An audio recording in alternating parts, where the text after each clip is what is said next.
the matter of Paul and others and the Royal Wolverhampton NHS Trust, Polmear and another and the Royal Cornwall NHS Trust, Watches and Ahmed. Yes, Mr. Wade. Well, please, your lordships and my lady. Can I report first of all that the NHS is kindly purchasing a transcript? Very kind. And we don't know how long that will take, but obviously as soon No, as... it'll take a little time, but that's fine. We're not going to give an extempore judgment this afternoon. We did think of it. My lord, I passed up Meadows and Khan yesterday, and just for the avoidance of any doubt, if your lordships and your ladyship have copies of that, the 6 questions which Lord Hodge and Lord Sales and the majority asked themselves at page 157 of the Weekly Law Report, paragraph 28. They're prefaced with their description, in our view, and is explained in more detail below, a helpful model for analysing the place of the scope of duty principle in the tort of negligence, and the role of the other ingredients upon which Mr. Havers relied consists of asking 6 questions in sequence.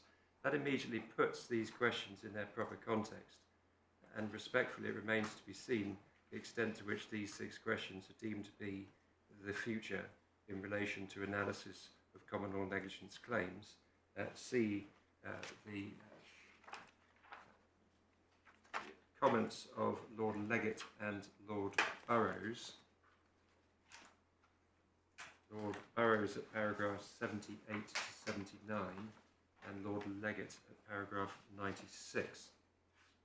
At 79, Lord Burrows sets out what he describes as the conventional approach to the law of negligence, which starts with the question, was there a duty of care owed by the defendant to the claimant, brackets, the duty of care question, which question we respectfully submit as the question before the court today.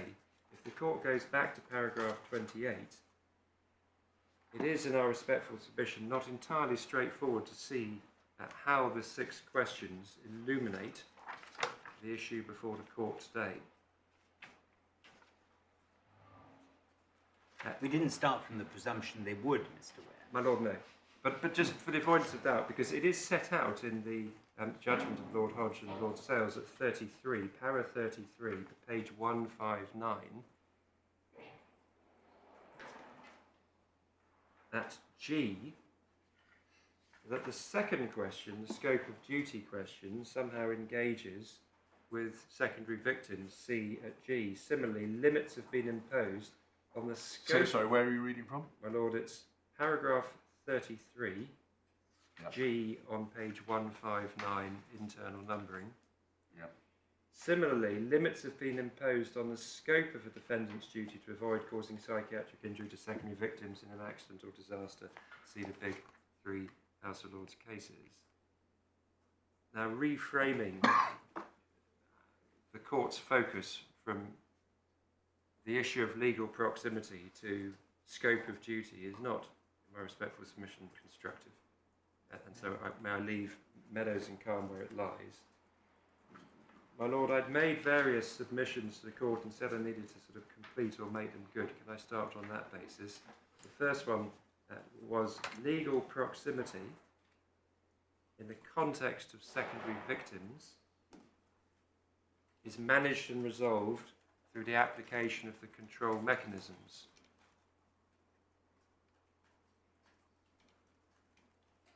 And I'd referred to the speech of Lord Oliver and Alcock.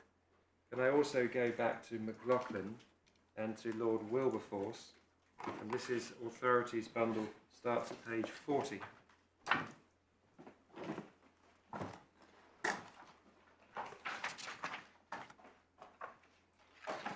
And this is the section that actually runs as one big section from pages 40 to 42. And in due course, I would invite the court to go back to reading those 3 pages together because it flows, if I can put it that way. But that's the section in which Lordship will see at 40F,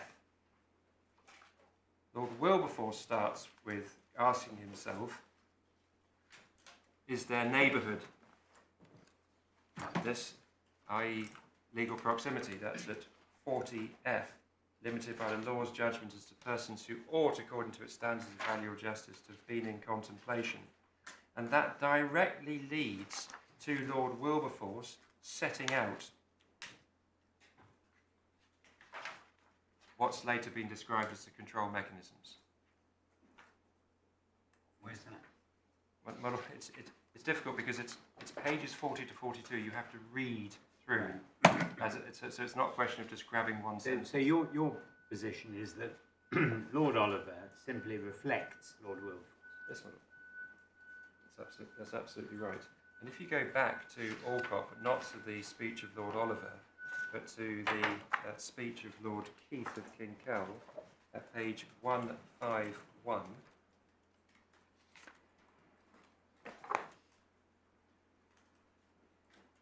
at F to G, Does the Lordship have that? It's page 151, F to G.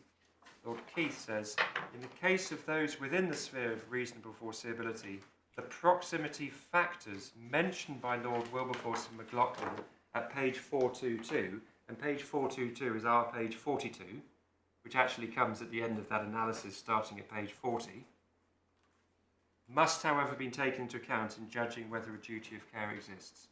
And that's an accurate summary in our respectful submission of what Lord Wilberforce was indeed intending to achieve in McLaughlin.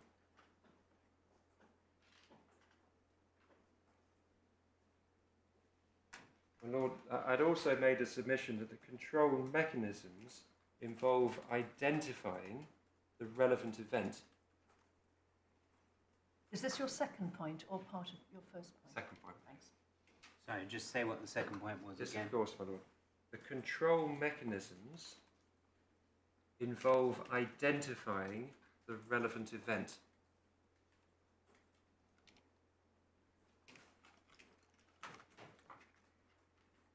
Because of number 5. Because of number 5 of the control mechanisms, my lord. Yeah. Yeah, yes, my lord. Which I haven't kept track of the numbers of them, but certainly if one goes back to McLaughlin and Lord Wilberforce at page 41, so sorry to leap around, but back to 41. At 41b,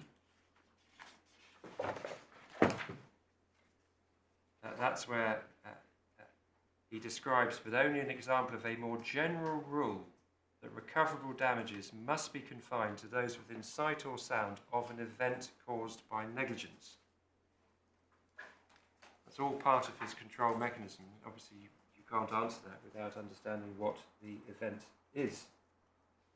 Ditto in Alcock, per Lord Oliver, if the court goes back to page 164,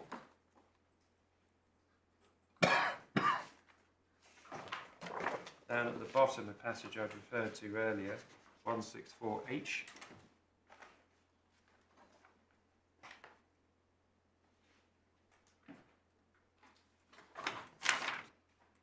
Lordship may see, an exception has arisen in those cases in which the event of injury to the primary victim has been actually witnessed by the plaintiff.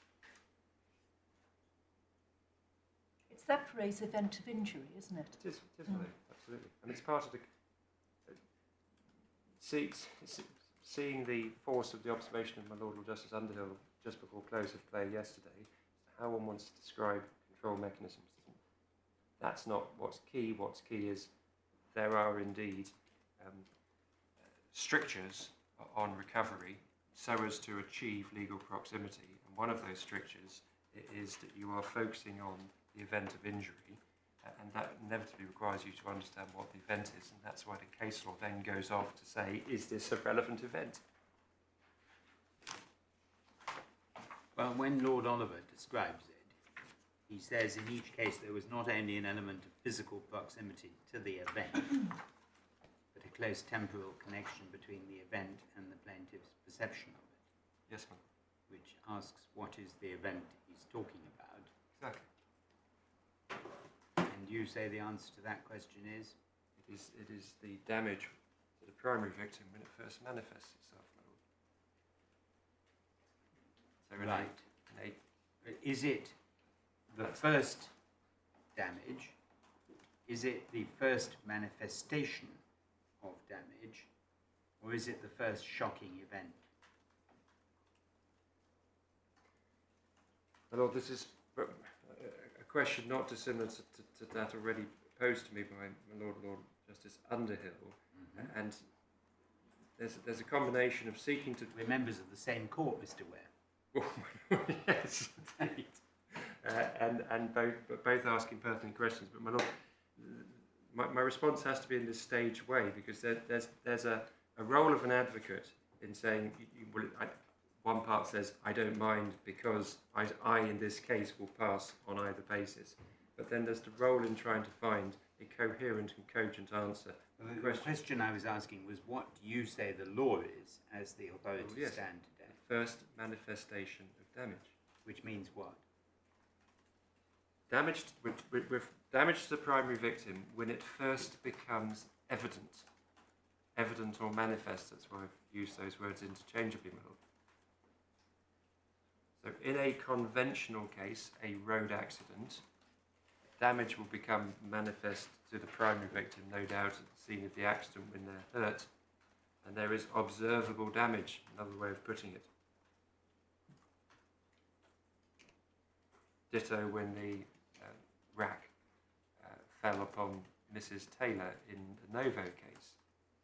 But in other contexts, including that of clinical negligence, not least by omission, as I'm going to come to, the accrual of the cause of action, in other words, the first damage, does not manifest itself. It is silent. And so we're looking for the first manifestation of the damage in order to give substance to the law in relation to secondary victims. But if you take a case like your case, Paul, let's assume that, I'm not assuming the facts, but let's assume for the purpose of this question that Mr. Paul suffered heart pain and was admitted to hospital long before he died. And that would obviously be a manifestation of damage, and would therefore mean that your event had happened long before the death. My Lord, yes, the issue in relation to sort of ongoing symptoms, because one's dealing with an illness, requires careful analysis on a case-by-case basis by the judge adopting a realistic view. Remembering, when I'd said to my Lord in response this morning, it's the damage which first becomes manifest, the complete answer I'd given yesterday was it's the damage which it was the defendant's duty to protect the primary victim against. I see you taking a decision which I respect, that this is the primary way you ought to put your case. But there are real difficulties. You obviously are confident it isn't a problem on the facts of your case, but one could imagine other cases where it really was a problem, because you could have a manifestation of an injury which it was the duty of the person to protect themselves against, of the defendant to protect the primary victim against, and you could have a common sense judge taking a realistic approach for the interests of justice and so forth, and yet nevertheless have what was perfectly clearly on that basis a first manifestation, which was much less serious than the second manifestation, which was the shocking event that injured the second claim. Hello. And maybe that isn't going to be a problem in your case, but it could be a problem in other cases, and it doesn't seem a very satisfactory position in which to have the law. Now, you may say, Taylor and Novo has left the law in that position. I don't say that, my lord, but I respectfully don't submit that it is as unsatisfactory as your lord anticipates. No, well, that's what I'm interested in hearing. Why am I wrong? Well, I'm very willing to be told I am. We sought to put it in fairly short order in our skeleton argument, if you can kindly just go back to that, because it's in a very, very short section, right at the beginning when I seek to summarise our case. And so it's paragraph 3, brackets 5. I have my own skeleton, it's not from the bundle, so it's not paginated with the bundle, but hopefully your lordship will... we do have it, sorry. Wriggle it out. It's tab 8, so it's going to be just at page 116, possibly 115, 115, my lord. Page 115. Yes. Targets the event of injury when it first becomes evident or manifested itself. In this case, it's the heart attack. Even if, contrary to our case, there were minor ongoing symptoms of underlying coronary artery disease in the intervening period, these were the ordinary effects of the untreated illness. The heart attack represented the first infliction of the negligent damage, that is, the damage that should have been avoided. Well, yes, I see that. That's all right in your case. Let's assume it is all right, because the defendants may take a different view. But I see how that may be okay in your case, conceptually, but not all cases will be like that. No, but my lord, that's recognising that even if, which is not our case, and the case has to be run on the basis of our pleaded case, but even if there were ongoing symptoms of the underlying illness, what you're focusing on is the damage which it was the defendant's duty to protect the primary victim against. And if I can give you this in practice, as opposed to just by way of submission, because I'm going to take you in a second to the case of Renane, and I'm going to compare it to both Walters and to Paul, because in Walters, the damage which it was the defendant's duty to avoid was death. The boy needed a liver transplant to survive. He was not given a liver transplant. He underwent an event, 36 hours, culminating in his death. In Paul, ask yourself, if I might put it this way, my lord, ask yourself this question. What is the purpose of investigating serious coronary disease? To prevent a heart attack which kills people. And that's what happened here.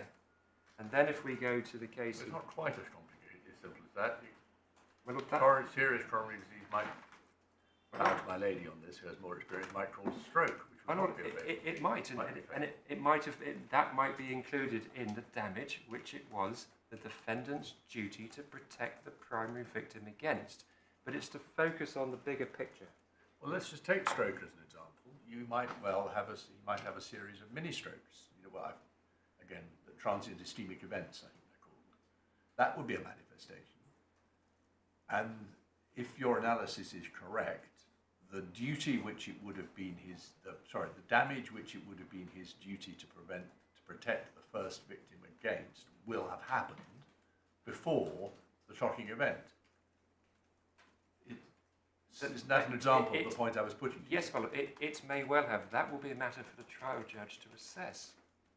And if the trial judge so assesses, then the claimant will not be able to attach themselves to a later event, because there can only be one event. Thank you. Yes, okay. I'm not going to keep pressing you on like this, but your position is that is the law, and you are not particularly troubled by it as an outcome, and you don't want to make any submissions about it. That's fine. It might be said, I'm wearing a claimant's hat. I welcome as great an expansion as possible. So if the test is a shocking event at any time, so be it. But we're trying to make submissions which will chime with the court, and it's perhaps a slightly unusual position to be in, where I'm being encouraged to expand rather than contract. Well, we're just exploring, because it's a very difficult area, and I quite understand your duty is to run the case which is best for your client. But I just want to explore it, and I have, and I won't take it any further. Well, my lord, can I go to Renane, because we have here another what I would call working example. Yeah. And Before you do that, can I just just looking from a different angle, are you saying that because that will be for the trial judge to determine, and taking my lord's point, one effect of underlying coronary disease could have been TIA, something of that sort, are you saying that is another reason why it's inappropriate to go for strikeout on cases such as this? Oh, well, on cases generally, certainly, and on our case, it has to be taken on the basis that it's pleaded. Yes, well, I've got that. But absolutely, no, it's quite inappropriate. One needs to leave this, and I come back to the description given by Lord Bridge in McLaughlin, to the good sense of the trial judge. It's a submission I made in Walters and a submission that found favour in Walters. It's a submission I repeat today. I mean, the judges do need a bit of help and guidance when faced with all these authorities at first instance, which do not appear to line up very well, don't they? I mean, it's a little bit without unfair doubt. just to say, let's let the judge get on with it. My Lord, I made submissions yesterday that I have promoted, it's a matter entirely for this court, what it determines, but I have promoted a clear test. That is guidance. The application of a test, it's like saying there is a discretion, it should be applied in exceptional circumstances. It doesn't make, in one sense, the trial judge's or the interlocutory judge's task any easier, but that may be the appropriate test. This isn't a discretion. This is a legal, I know you're using it as an analogy, this is a legal test, and like my lord, I'm a bit uncomfortable about just saying leave it to the judge. The judge needs some guidance as to what criteria he or she is to apply. Absolutely, my lord, and that's why we have Walters, which I've tried to show, make submissions to court, shows a working example. There is a child who should have been prevented from dying, and unsurprisingly, the Court of Appeal and the trial judge, Lord Chief Justice at first instance, were very content to find that the period leading up to that death, which was avoidable, represented a relevant event, and were not troubled by the intervening illness of the child. But the point wasn't taken there, so No, I don't know I what they would understand, have said if it had been. But your lordship's seeing operating in practice. Your lordship sees it respectfully. We submit in Paul, and if I can just take you now to the renown case. Yeah. It's at page 511.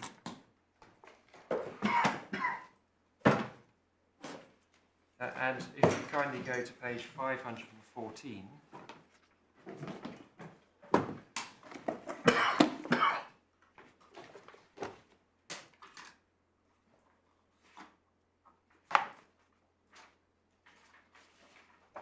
Starting at paragraph 2, you'll see that the claimant's wife, the primary victim, Julie Renane, was admitted to the hospital on the 8th of July and underwent a hysterectomy.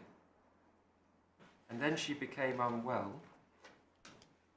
and she was unwell from the period on paragraph 3, from the period from the 8th of July to the 18th of July, and this is made entirely clear if you go to page 521. So from the 8th of July, I thought she became unwell a bit later. A few days after. My lord, you're right. A few days after, but well before the 18th of July. Yeah. And if you go to page 521, then at paragraph 27, Lord Justice Tomlinson sets out part of the witness statement of Mr. Renane.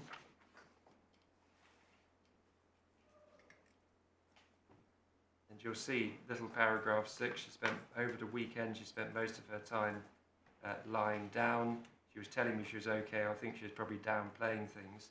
And then, when he came back on Thursday night, he arrived home from work, etc., she said she was not good.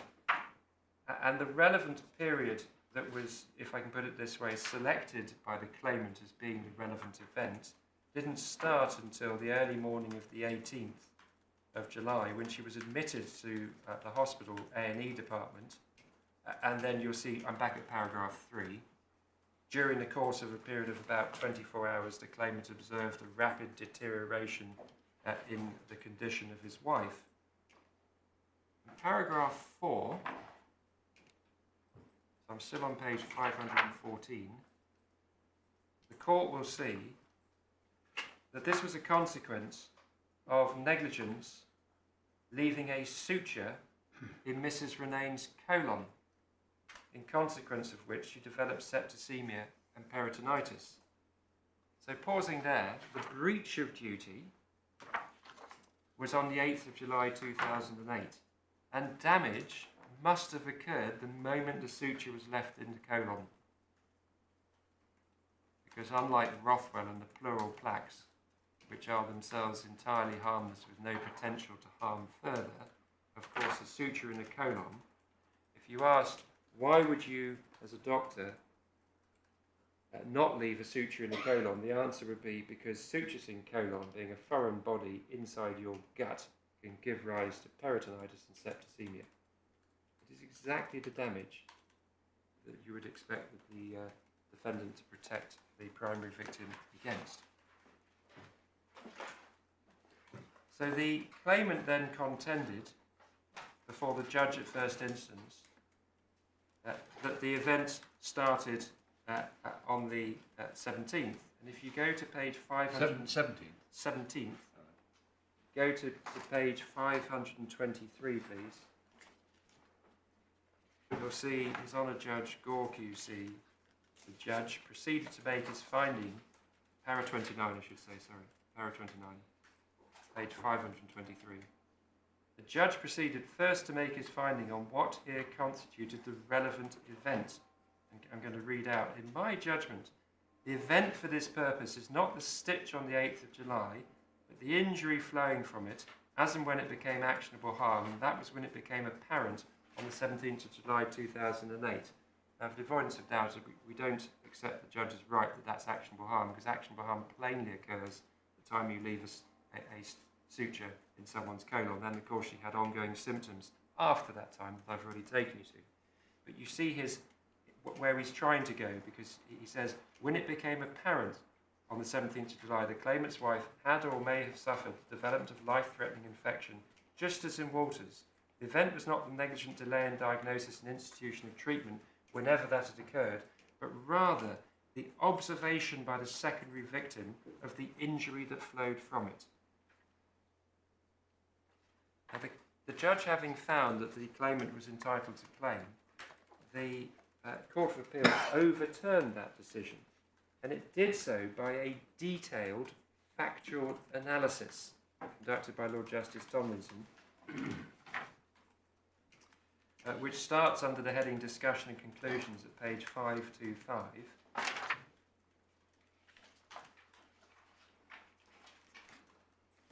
And at para 34, you'll see he says, I think it clear the judge treated as the relevant event here the period beginning with the sight and sudden shocking state and condition of his wife when he first saw her at about 1700 on the 18th of July. And then Lord Justice Tomlinson explains why the claim fails. So you'll see, for instance, at paragraph 40, that there was a general realisation, a gradual realisation. It's about 5 lines down in paragraph 40, or 6 or 7 lines down. A gradual realisation by the claimant his wife's life was in danger. And paragraph 41, furthermore, what the claimant saw on these 2 occasions was not, in my judgment, horrifying by objective standards. So there wasn't a single event, there were a series of events. It was a gradual accumulation or realisation that his wife was unwell, and it was not horrifying. I don't put this case before the court to say because the Court of Appeal didn't find, or because the Court of Appeal didn't challenge the event, ergo this appeal must succeed. I put it before the court because here is the Court of Appeal, having no difficulty at all in analysing a factual assessment made by the judge as to when the event occurred, and there can be no doubt that that's what the court was grappling with. It's all about, was this the relevant event, and did it qualify? And it didn't qualify because it wasn't a horrifying event, which is a different one of the requirements. Exactly, my lord. But I mean, on one analysis, the only logical place to put the event for the 5th control mechanism is a horrifying event, because all this stuff about the first manifestation may sort of match up with, may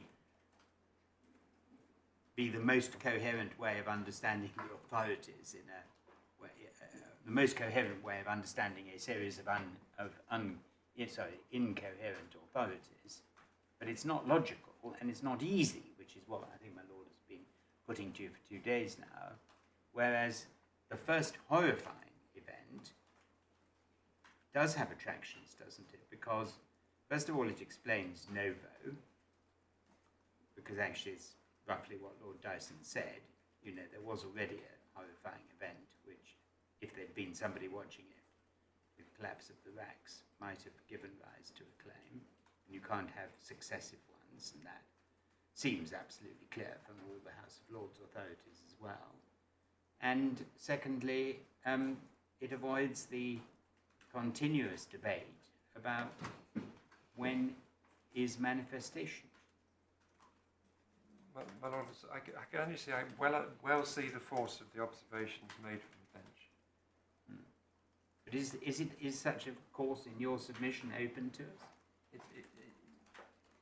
I have difficulties, my lord, with that because just in a nutshell. Because in a nutshell, if obviously it depends upon the test one is seeking to apply, but my understanding of the law in this area is that the accident may or may not be horrifying, but if the accident leads to observable damage, it is the event, as opposed to the only event is the first shocking event, which I think in summary is the observation of the court. So you say that it's illogical, it doesn't really work with this case we're looking at, because there they were desperately trying to find out whether the event was shocking, having already decided it was the relevant event. Yes, my lord. And if it was not shocking, then it doesn't matter. There's no claim. There's still no claim in relation to a subsequent shocking event. Yes, my lord. That's the problem. Well, I can take the next submission very shortly because I think this has already come out, which is the proper approach to control mechanisms by reference to not freezing the law on a rigid posture and so forth. I think I'll just give you the references if I may, rather than take you through. So what is the submission? I'm going to give a heading. What's the actual submission? Sorry, my lord.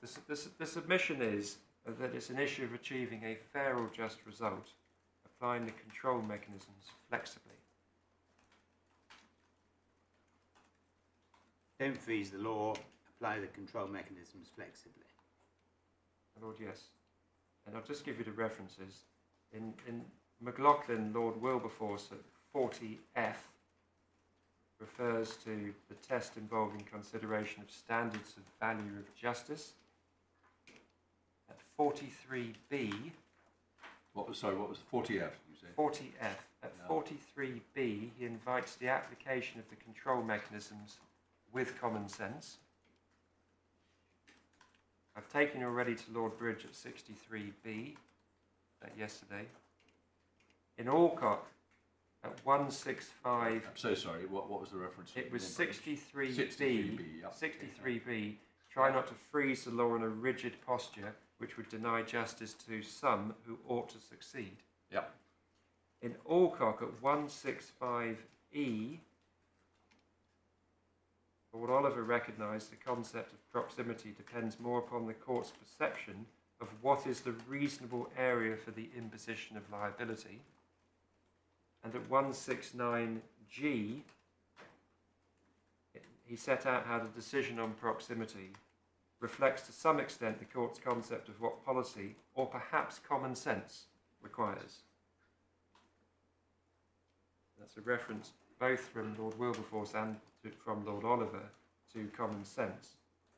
I've taken you also to Lord Justice Ward in Walters at page 338, para 34, who invites the court, who says the law does permit a realistic view being taken, but I should also take you to the judgment of Lord Justice Clark as he then was at 341, which I've yet to do. So page 341, please.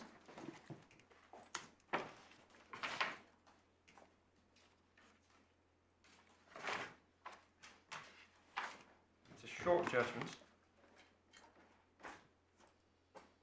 and an important one. You're just going to have to give me a second, I'm afraid. Yes, of course, my lord.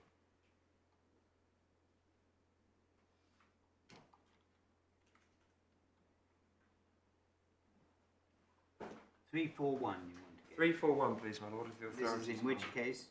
It's the case of Walters. Yeah, oh, it's Walters. Yeah. It's the judgment of Lord Justice Clark, as he then was. Mm-hmm. We start at paragraph 48, in which he sets out, although he recognises, as Lord Hoffman so graphically put it in Frost, that the search for principal in this case was called off in Alcock, and that, as he said at page 504, it's too late to go back on the control mechanism stated in Alcock. I do not think that those mechanisms should be applied too rigidly or mechanistically. Cases vary almost infinitely. In paragraph 50, this is a developing area of the common law. And paragraph 51, in these circumstances, although I agree with Lord Justice Ward that the decision of the judge does not involve the taking of an incremental step advancing the frontiers of liability, if it did, I, for my part, would take that step on the facts of this case. That feeds in, my lords, to my next submission, which is that it is for the court to apply and or develop the law, not to await legislation.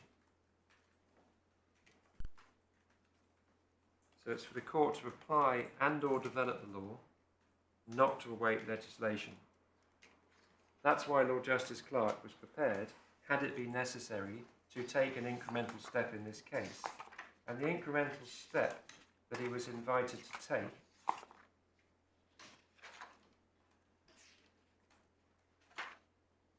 is set out on page 331 by reference to a respondent's notice at paragraph 19.4 of the judgment of Lord Justice Ward.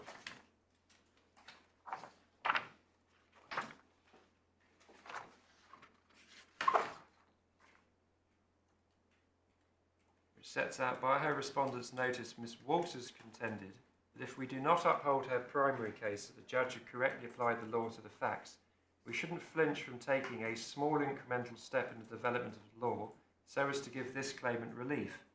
That small step would be to replace the shock requirement and substitute a requirement that the psychiatric illness need only be caused by directly witnessing or experiencing some trauma. And one infers from the judgment of Lord Justice Clark that is a step, had it been necessary to do, he would have taken. C2, paragraph 44, per Lord Justice Ward, page 340, my lord.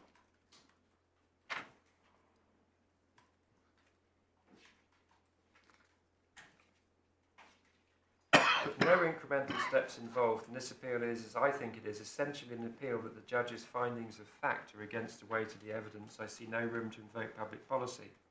He then recognises NHS's concerns about drain on resources and continues, if I had to make the choice between redressing a wrong to an injured claimant and protecting the pocket of the negligent defendant for economic reasons, I would repentantly prefer to do justice than to achieve fiscal expediency. He was not called upon so to take that step. And this is after Frost, and in the light of Frost. See the judgment of Lord Justice Clark at paragraph 48. And consistent with Frost? And consistent with Frost. So if the court kindly goes to the Frost judgments, or opinions, so we have Lord Stain and Lord Hoffman in relation to this. And if you kindly go to page 286, the opinion of Lord Stain, starting between C and D, please. So we're under one of the authorities, tab 7, page 286. Or for my Lord Master, just page 286. Between C and D, my lord and my lady. I'm going to pick it up between C and D. In my view, the only sensible strategy for the courts is to say thus far and no further. The only prudent course is to treat the pragmatic categories, which is another way of describing the control mechanisms, maybe find more favour with this court, pragmatic categories, as reflected in authoritative decisions such as the Alcott case and Page, is settled for the time being, but by and large to leave any expansion or development in this corner of the law to Parliament. In reality, there are no refined analytical tools which enable the courts to draw lines by a compromise solution in a way which is coherent and morally defensible. It must be left to Parliament to undertake the task of radical law reform. So by and large is what is said there, not don't touch this area. Well, even if they had said it's frozen in aspic, they would be wrong. They would be wrong. Because the common law is not frozen in aspic. The common law reacts, develops, according to changes in society, circumstances, things that happen that haven't happened before. And there is much of that in our world, and there always has been, and there always will be. And that's the way we operate. So you're pushing at an open door. They didn't say only these cases can ever result in liability. Of course they didn't. And Lord Hoffman is very careful, as one would expect, at page 290, at F. Last sentence, please, of that paragraph. So 290F. Until there is legislative change, the courts must live with them, and any judicial developments must take them into account. And it's for those reasons that in my respectful submission, Frost doesn't do the thus far and no further means don't touch it. And of course the observations of my Lord and Master of the Rolls. There's a further indicator or signpost towards judicial flexibility provided in the following way. There was a Law Commission report into psychiatric injury for secondary victims back in 1998. Yeah, I read it this morning. Well, I'm very grateful, in which your Lordship will not have escaped your Lordship's attention that the authors were now Lady Arden and Lady Lord Burrows. And the thrust, if I can take you to it, the thrust of the law reform recommendation. Is it in the bundle? Yes, it is, my Lord. I got it somewhere else. Sorry. Well, thank you for the researches, but my Lord, we have provided it. Yeah. So it's the Yes, relevant I was part. it did escape my notice, but only for no doubt I didn't look at the end. That, Well, my Lord, the it start- authors were Sorry, Lord Burrows, as he now is, and Lady Arden. yes, my Lord. It's page 767 that you see the authors. 767. It starts at 638, and I only need to take you to 763. Could you give me an internal page number? Yes, my Lord. Yeah, in fact, not that this matters being fancy. I think it's signed by all 5 commissioners, because that's what they do, but it doesn't take much informed guesswork to see who the primary author Well, my will Lord, have been. there's always someone in charge. Yes. Internal page number 126, my Lord, Thank you. gives you the authors. Yeah, I've got it. The relevant part is at 763 to 764, internal 122 to 123. And I only need to take you to a couple of parts. Paragraph 1 has been sidebarred. So this is page 763, para 1, summary of recommendations. At this stage, legislative codification of the whole of the law on negligently inflicted psychiatric illness wouldn't be appropriate. On the contrary, we recommend that while legislation curing serious defects in the present law is appropriate, the law should otherwise be allowed to develop by judicial decision-making. Their recommendations for legislation, if you go over the page to 11, were to loosen the requirements, not to tighten them. See para 11.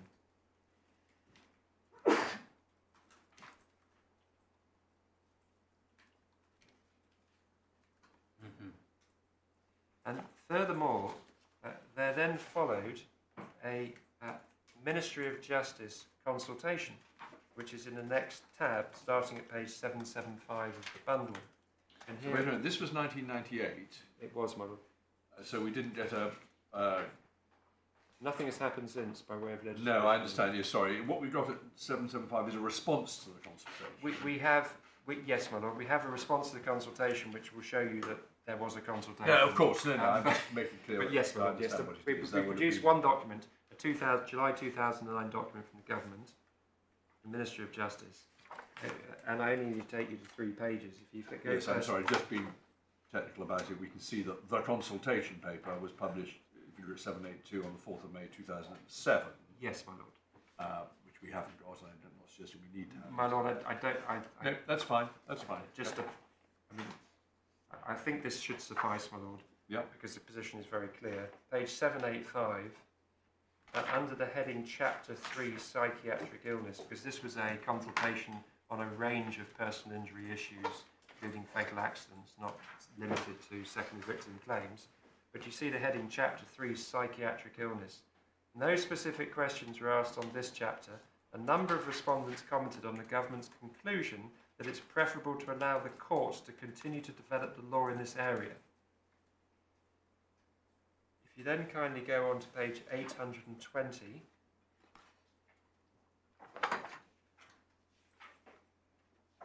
under the heading Liability for Psychiatric Illness, I only need to take you to the first sentence. Chapter 3 of the consultation paper indicated that the government considered it preferable to allow the courts to continue to develop the law in relation to liability for psychiatric illness, and then there is evidence is set out in relation to the responses. And then if you kindly go on to page 829, I hope I'm not going too fast. 829, under the heading Chapter 3, Liability for Psychiatric Illness. Yes, I'm sorry, one can see the majority of responses thought that there should be legislation. But anyway, there we are. Yep, 829. 829, my lord. The second paragraph, after setting out that there were widely differing views, you can see in the first paragraph, responses on the issue were mixed, with a small majority disagreeing with the government's position it's preferable to leave development of law in this area to the courts. Widely differing views were expressed on particular aspects of the current common law framework, such as the shock requirement and the range of people who should be eligible to claim. The arguments in this complex and sensitive area are finely balanced. On balance, the government continues to take the view that it is preferable for the courts to have the flexibility to continue to develop the law rather than attempt to impose a statutory solution. Now, it's a situation we've had before where the government says, where the courts say this is for Parliament, and the government says no, it isn't for Parliament. Well, my lord, respectfully, it's not quite that. Where the court said any radical law reform is for Parliament, and where the government has said keep going, you develop the law. And so they do marry. I do understand the separation of powers principle that... It's all obvious, Yes, Mr. Ware. I mean... Well, I'll leave that where it lies. Yeah. I should also add that this is all against the backdrop that in our respectful submission Walters has led the way, for the court isn't concerned with more than the articulation and application of law as it is, rather than the development of the law.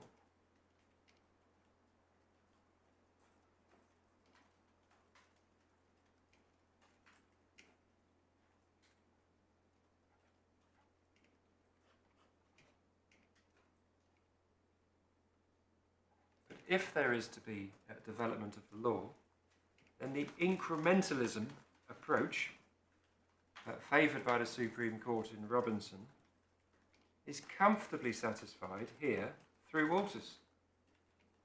You go out and you see, have the court been in this territory before?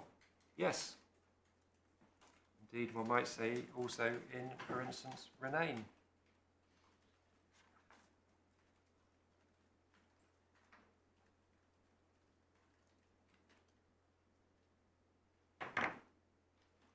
My lord, my next submission relates to that you shouldn't focus on the accrual of the primary victim's cause of action. And as a prelude to that, I'd made a submission yesterday that the accrual of the primary victim's cause of action in the context of this case is the time when, had the defendant not been negligent, the primary victim would have been treated for his underlying condition. And I'd referenced Phelps. What I should have referenced is Adams. I find it helpful. The extent to which the court finds it helpful is a matter for the court to determine. We have copies, please, to pass up. I think we've sent electronic copies, so my lord should have electronic copies. And can I pass 2 hard copies up, please, to the other members of the bench? Do this at great speed. It may or may not assist you. It's one of the education cases called Adams and Bracknell, Forest Borough Council in the House of Lords, and the judgment of Lord Hoffman. It was concerned with a claim against a doctor who had failed to diagnose and therefore ensure treatment to a child with dyslexia, and the issue was one of limitation. And in order to get to limitation, Lord Hoffman properly started by addressing how this was a claim for damages for personal injuries. And in doing so, I'm going to just focus on a few paragraphs. If you can kindly then leap to paragraph 9, which is page 81 of the law report. Lord Justice Evans, and that was actually in Exton Beds, likewise rejected an argument that the plaintiff's learning difficulties and behavioural problems were not injuries for which damages could be awarded. He drew an analogy with a physical injury for which the school was not responsible, but which it negligently failed to notice or treat. Damages would be recoverable for the consequences of delay in obtaining proper treatment, because that's how it works. And you see this again at paragraph 14, when he refers to the Phelps judgment that I referred to earlier. In Phelps, Lord Slynn of Hadley said that psychological injury could constitute damage for the purposes of a claim in negligence, and so can a failure to diagnose a congenital condition and to take appropriate action. And so that's what it's when you should have taken the appropriate action, there's actionable damage. And again, you see this at paras 19 and 20. 20 is Lord Hoffman approving this summary of the law given by Sir Murray Stuart Smith in a case called Robinson, in which, albeit of course this is all in the context of dyslexia, but it's by comparison with, for instance, medical treatment or failure to diagnose. Dyslexia may itself be an impairment of a person's mental condition. It's not, of course, caused by the defendant, but negligent failure to ameliorate the consequences of dyslexia by appropriate teaching may be said to continue the injury in the same way that negligent failure to cure or ameliorate a congenital physical condition so that it continues could give rise to an action for personal injuries. We'll just replace congenital condition with treatable condition in hospital.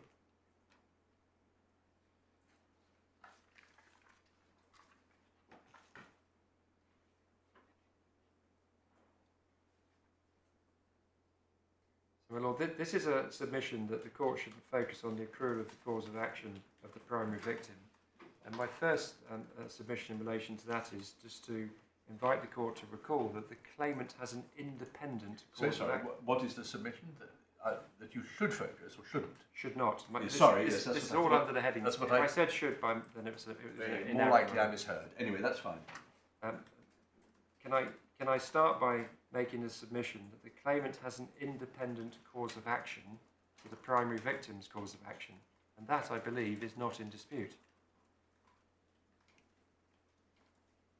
What follows from that is the court is not bounded, as a matter of logical necessity, to the completion of the primary victim's cause of action when the primary victim's cause of action is separate. No particular requirement that the event be attached to the date of completion of the primary victim's cause of action. Can I now come to the difficulty with linking the event invariably to the accrual of the primary victim's cause of action? In the defendant's case, or at least one of its cases, is that the date when the primary victim's cause of action is complete is, and I'm quoting here from their skeleton argument at paragraph 91, which is page 102 for the reference of the core bundle, is the only sensible endpoint on a proper application of legal proximity test of what the defendant should have had in its contemplation at the time of its negligent act or omission. So that is to say, on the defendant's case, it's recognising that it should have had in its contemplation what might happen on the accrual of the primary victim's cause of action. The problem with that is that the defendant was guilty of an omission to diagnose and treat, from which it necessarily follows that the primary victim's cause of action will have accrued silently.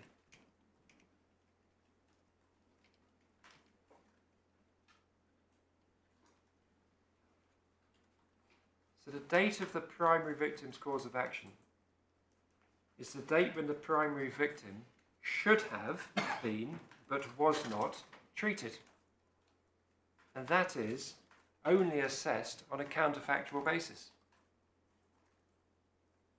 Because on the ground, in the real world, nothing happened. The primary victim didn't know that they had not been properly diagnosed, didn't know that they should have been treated by a certain date, whatever that date is in January, won't have appreciated that they've suffered. It won't have been accompanied, as of right, it cannot have been accompanied by any event at all. And it is fair to say that its occurrence will have been unknown and unknowable. So the effect of the defendant's submission to say that unknown and unknowable event would have been in the contemplation of the defendant but nothing else is inevitably to insulate this defendant, the NHS Trust, from liability for secondary victim claims due to failure to diagnose or delay in diagnosis. And that is, we respectfully submit, patently an unfair outcome. Not least when one goes back to identifying the court's protection of the secondary victim as an unwilling witness of injury caused to others, Lord Oliver. There's nothing to witness. That's why the witnessing can only occur, logically we say, with the first manifestation of the damage to the primary victim. And after all, the defendant should have had in its contemplation precisely such an event. It should have understood that if it failed to diagnose and treat a serious heart condition, the patient was liable to have a heart attack. So found Mr. Justice Chamberlain at paragraph 68, in clear terms, at page 209, which I'll just briefly take you to, if I may. Well, he also made exactly the same point in the judgment that you've just made, hasn't he? That's the para 60. Yes, my lady. That's para 68, page 209. But he was going through the silent nature of all of this. Oh, absolutely. Yeah. Absolutely. Absolutely.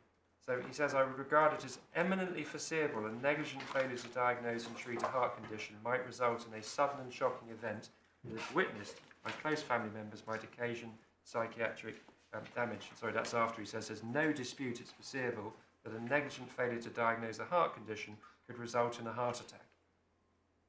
It's para 68, page 209. Otherwise what happens is the defendant benefits from its own negligence to gain an effective immunity, which we respectfully submit is not the delivery of practical justice.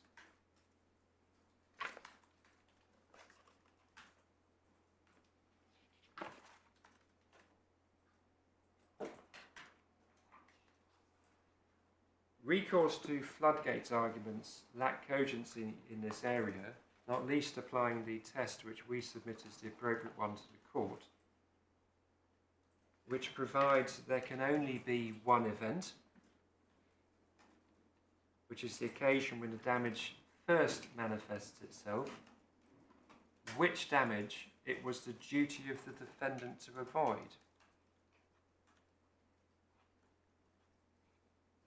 If there were a real floodgates problem, it hasn't happened yet, and Walters was decided in December 2002. It was successful for the claimant, and there has been no successful case since against the NHS Trust. There has been no torrent, no opening of the sluice gates, no floodgates. The observations of the court yesterday are in point. The other control mechanisms are apt to limit very carefully the extent to which secondary victim claims run. My Lord, can I then turn to the cases on the basis, is the test that the claimant... Sorry, a point just occurred to me about floodgates. Yes, my Lord. It's well, in the context of floodgates, but it really goes back to our earlier debate. Suppose a situation which might not be very common, but it's not absurd, where you have someone who has the primary victim who has two shocking events, maybe a fit, or somebody shows they're very seriously ill, they're taken to hospital, and then another shocking event witnessed by another claimant in hospital, another family member in hospital. Does the first manifestation rule rule out the possibility of a claim by a different claimant on manifestation 2? Yes, following Taylor I and thought Novo. that's what you'd have to say. Thank you. The question I would then pose, my Lord, is the test that we seek to promote to the court in accordance with the case law? And for these purposes, we need to address Walters and then Novo. So can I start with Walters? A lot of the work I've obviously done in relation to Walters, so hopefully I can keep this very short. The first part is obviously to identify that the relevant cause of action to the primary victim accrued prior to the event identified by the Court of Appeal, and I've made my submissions on that already. I don't propose to rehearse them. And as I say, that is an issue between the parties, but in our respectful submission it shouldn't be. The defendant has set out in their skeleton argument at paragraphs 49 to 51, which is at page 92 of the core bundle, their reasons why in Paul, in our appeal, the cause of action accrued prior to the heart attack. And in our respectful submission, exactly the same principles apply here. And we accepted those. That's right. Turning then to the Court of Appeal's reasoning, the Court will see from the skeleton argument which we've already produced that, one, we recognise that the Court of Appeal did not address, if I can put it this way, head-on, by way of, in response to submissions from counsel, the issue that's before the Court today. That gives rise to an issue which we've sought to set out in our skeleton argument as to whether there is nevertheless a part of the reasoning of the Court of Appeal which goes beyond mere assumption in relation to this issue. And I take those words, mere assumption, from the Kadim case, which we've put in the bundle, and you can just leap all the way, please, to page 320. So, Authorities Bundle 320.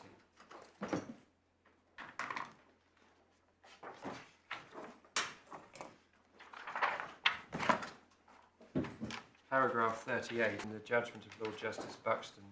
No other case has been put in the bundle after our skeleton argument referred to this case, suggesting that the law has been overtaken in some way in relation to this court's task in analysing whether a judgment of this court gives rise to precedent.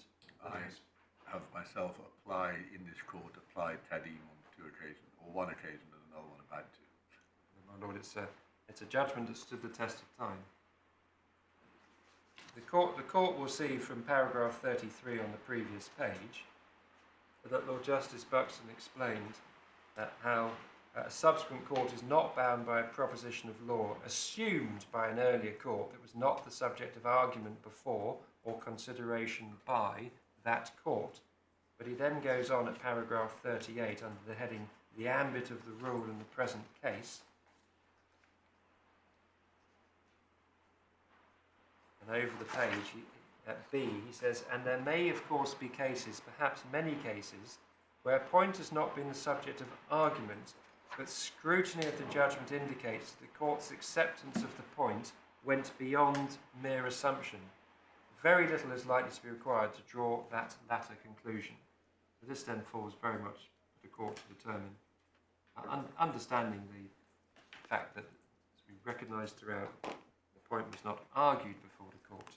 And this perhaps goes back to the observation of my Lord the Master of the Rolls, and whether one starts with the event or starts with identifying the shock. And if one starts with the event, as in our respects of admission is the way in which the courts have approached this issue, then we see that Lord Justice Ward had to, and indeed did, work out when was the event.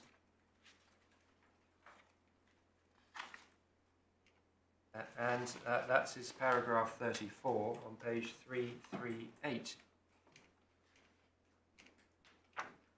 Well understanding that he then, his primary focus is on the length, whether the duration of 36 hours can constitute a single event and so forth.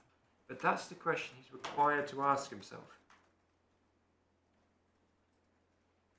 And he does this against a backdrop of case law, which he has been careful to recognise and set out. So there are multiple references to McLaughlin and Alcock, and also to the case of Sion.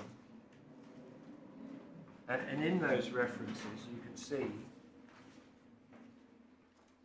how, for instance, what he refers to the learned judge below at paragraph 13 needing to identify a horrifying event, and on page 329, and when he goes through the case law,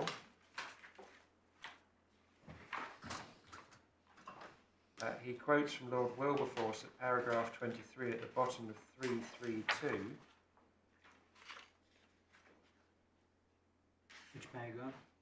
Paragraph 23 starts at the bottom of 332 and then goes over the page, and that's a passage which this court will now be familiar, in which Lord Wilberforce referenced the fact and consequence of the defendant's negligence must be proved to have caused the nervous shock, and then he references the Benson and Lee case I referred to earlier, direct perception of some of the events which go to make up the accident as an entire event.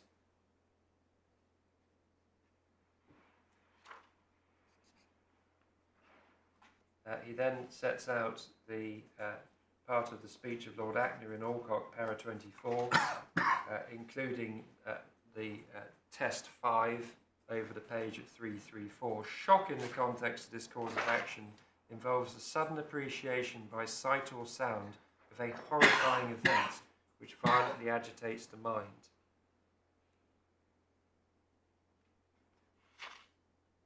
Para 27 over the page at 335, Lord Oliver in Alcock, where we've sidebarred, thirdly, that the plaintiff in each case was either personally present at the scene of the accident or was in a more or less immediate vicinity and witnessed the aftermath shortly afterwards. So the substance of the case law is before the court, including, I should say, the very same passage. My own friend said it was a different passage. It's the very same passage from Peter Gibson at paragraph 29, which Lord Dyson refers to later in Taylor and Novo, at page 336.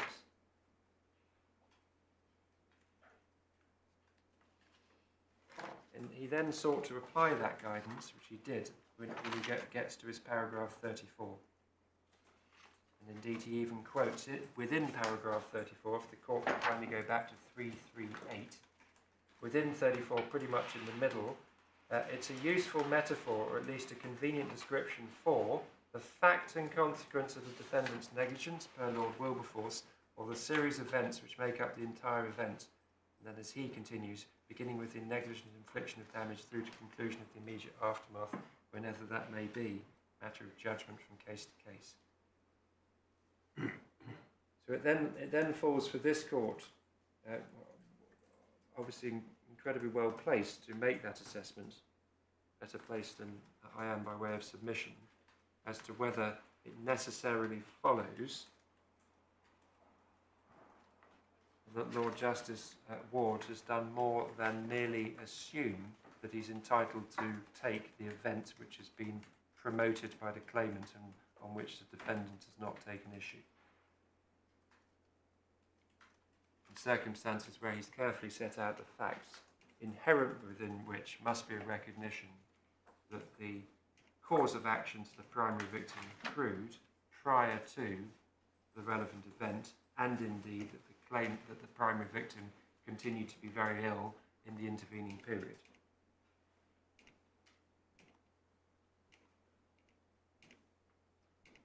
For what it's worth, and don't mean that unfairly on Mr. Michael Kent, Green's counsel, Mr. Michael Kent, sitting as a deputy judge in a case called Wild, at paragraph 43, you don't need to turn it up, but I'll give you the reference, at page 450, said that it did seem, quote, a little unlikely that the point about the baby and Walters having already been damaged and therefore having an accrued cause of action was overlooked.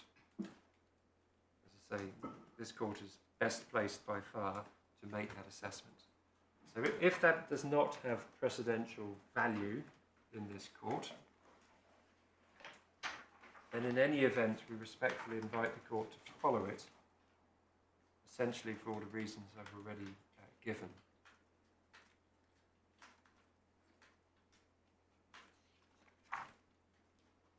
Can I then turn, please, to the Taylor and Novo case?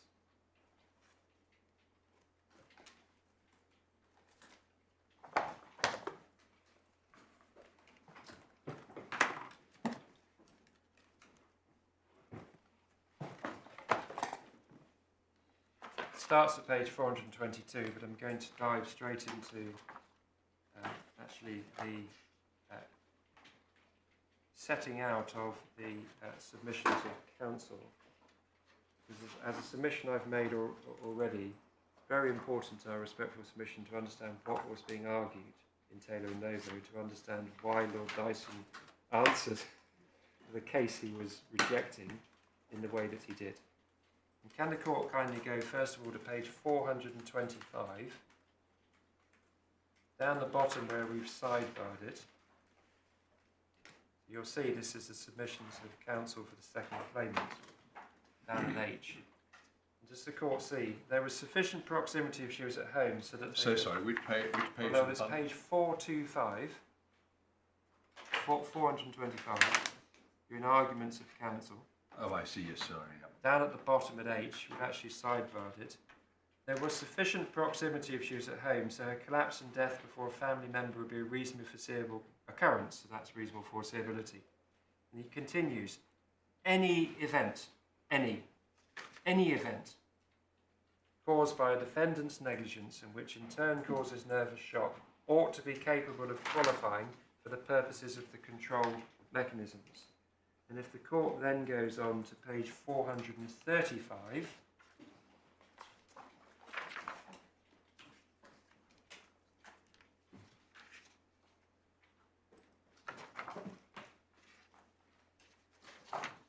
starting at paragraph 21, under the heading Summary of the Submissions of Counsel for the Claimant,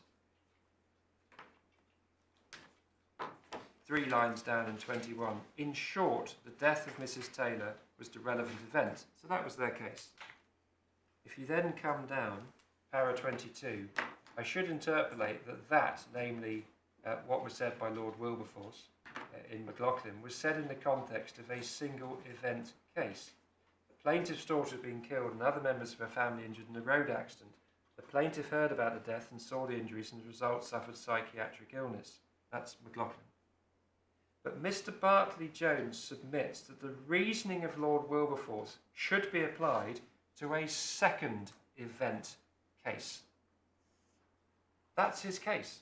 That's what he was arguing. Yes, that's an event, but I can attach myself to any event. The submission I've made before, multiple events.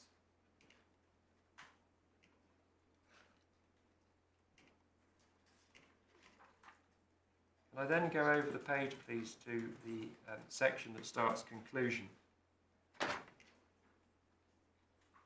Paragraph 24 ends, I'm obviously would invite the court to read the whole of this section in due course, but to save time, ends with Lord Dyson saying, that should be left to Parliament, although the case law shows that some modest development by the courts may be possible. And so that's Lord Dyson himself recognising that it's not fixed and rigid. Paragraph 26.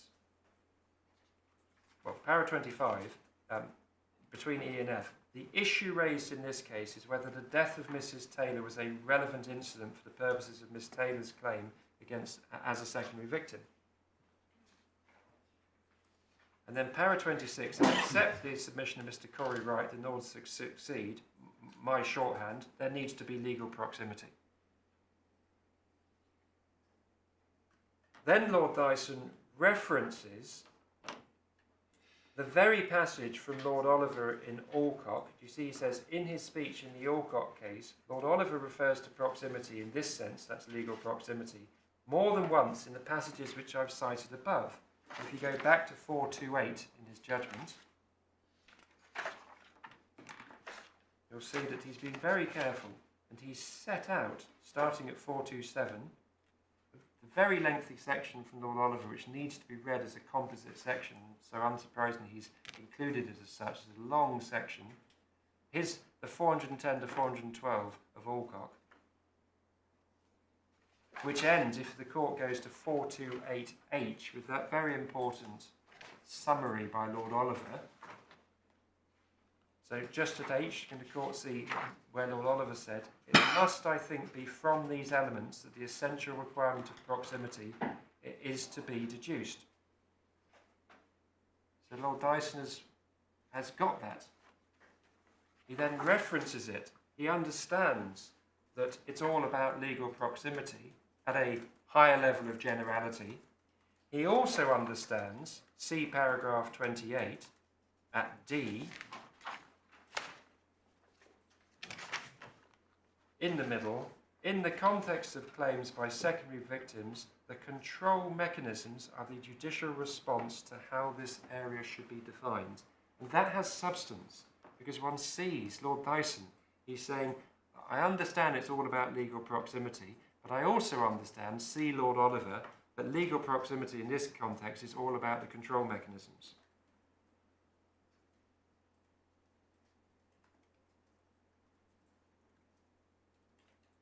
What he then does at para 29 is to reject the case of multiple events.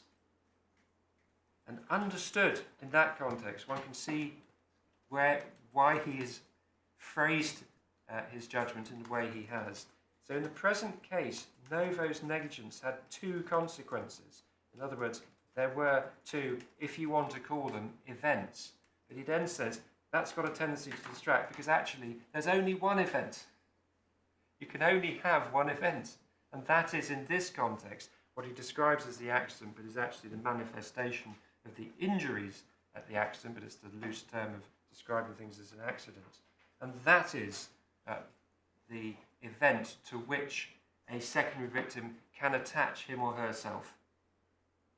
But what cannot happen, see the end of paragraph 29, it is to say, produce a second or indeed logically third, fourth or fifth event. Because that, see the end of para 29, in my view, to allow Ms. Taylor to recover as a secondary victim on the facts of the present case would be to go too far. Multiple events submission. Well, you may be right. It needs, as you rightly say, very careful study. but simply as a matter of structure, 29 is merely analytical. The reasons why he gives his conclusion at the end of 29 are not for the reasons I've just given, but for the reasons I'm about to give. So the key paras structurally are not 29, but 30 and 31. Absolutely. All right, Well, sorry. altogether, my lord. Sorry. It's just the observation of the court yesterday was the effect that that's not what's key. What's key is what comes before. My respectful submission. What comes before is a recognition of the state of the law. It's about legal proximity. That's about the control mechanisms. Yes, I'm sorry. Now, I was just picking you up on what I thought you were saying. I may have got this wrong. We can see from para 29 that he is rejecting a multiple event analysis. Well, my lord, that's what he's doing. If you like, that's his rejection of it. I'm about to then come to his two reasons. But when one understands what he's rejecting, the reasoning then makes sense too. So when one understands that what he's rejecting is multiple events, his first reason is this would, I'm picking it up at H, stretch or suggest a concept of proximity to a secondary victim cannot reasonably be stretched this far. It's because he's being faced with an argument. It doesn't matter that there's been an event already. I can wait for the event that suits me. And that event that suits me might take place days, weeks, months, or years later. Whereas the claimant's submission in relation to the appropriate test to apply is that it is the first manifestation, and that maintains the control. And if there is a delay between breach of duty and first manifestation, as I've already submitted, that is only a product of the nature and quality of the defendant's negligence. And it lies ill in the mouth of the defendant then to complain. In exactly the same way that an architect who puts up an RSJ on a building intended to last for 60 years can be heard to complain, or rather his insurers more likely, many years later if an accident happens. And the comparison that Lord Dyson then draws at paragraph 30 is inapt in the circumstances of our case, and I need to explain this. So paragraph 30 is rejecting the two-event argument. And what Lord Dyson is doing is he's employing the Lord Hoffman distributive justice analysis as contrasted with the corrective justice analysis. And he's saying it's a bit unfair, or very unfair, however you want to put it, if you can have two events, someone in relation to the first event falls just outside the relevant aftermath. And if one just imagines that's measured in hours, Walters isn't an aftermath case, the event is 36 hours, McLaughlin was a 2 hours aftermath case, and one generally thinks in that sort of scope. He's saying, well, isn't it unfair if someone's outside the aftermath for the first event, but you can have a second event that takes place years later, which is shocking, and that person can complain and bring a claim. But our case, there can only be one event. It occurs when it occurs, and you're in or you're out. But there is no comparator against whom it can be said, well, this is an outcome that's fair for one but unfair for the other. Whenever the event occurs, if you fall outside it by way of outside the aftermath, you fall outside the aftermath. That's a product of one of the control mechanisms. But there isn't the comparison that can be made in the case of multiple events in the Novo case. And so that criticism does not bite here.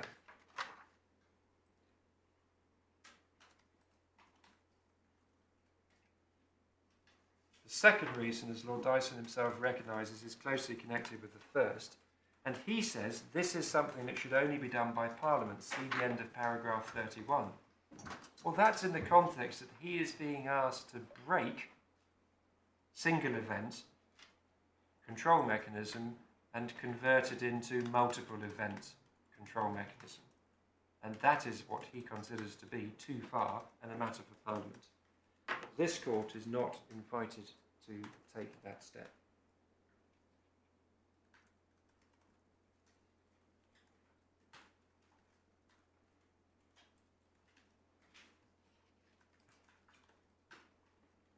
can I make this submission? Please note what Lord Dyson does not say. Lord Dyson does not say the event is the date of the breach of duty. Lord Dyson does not say the event is the date of the accrual of cause of action of the primary victim. He could have done so were that his understanding of the state of the law. It would provide a complete answer.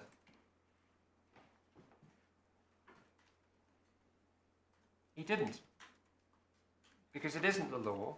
He understood that when you go to paragraph 35 and his analysis of Walters. Here he was faced with the Walters judgment. And we have exactly the same position as the submission I've made in relation to Lord Justice Ward and the other members of the Court of Appeal in Walters. Can it be really said that Lord Dyson failed to grapple with or realise that Walters was a case in which the event occurred after the accrual of the cause of action to the primary victim? Our respectful submission, that is a very dim view to take in relation to Lord Dyson's understanding of the law. He didn't so understand that. The point Lord Dyson makes, when you see at D, his sentence, the question, that sentence, he says the question whether the death being a separate event, and for separate you can read further. I'm so sorry. Where? An order at 439. 49. Sorry. 439. Got it. Yeah. The end of the judgment. Yeah, no, I of got Lord it now, Dyson. yeah. Para 35, when he deals with Walters, I'm picking it up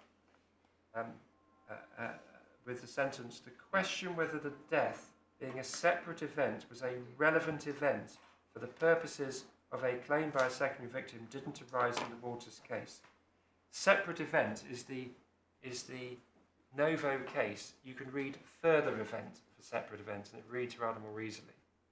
So he's saying the argument that a second event is the relevant event didn't arise in Walters.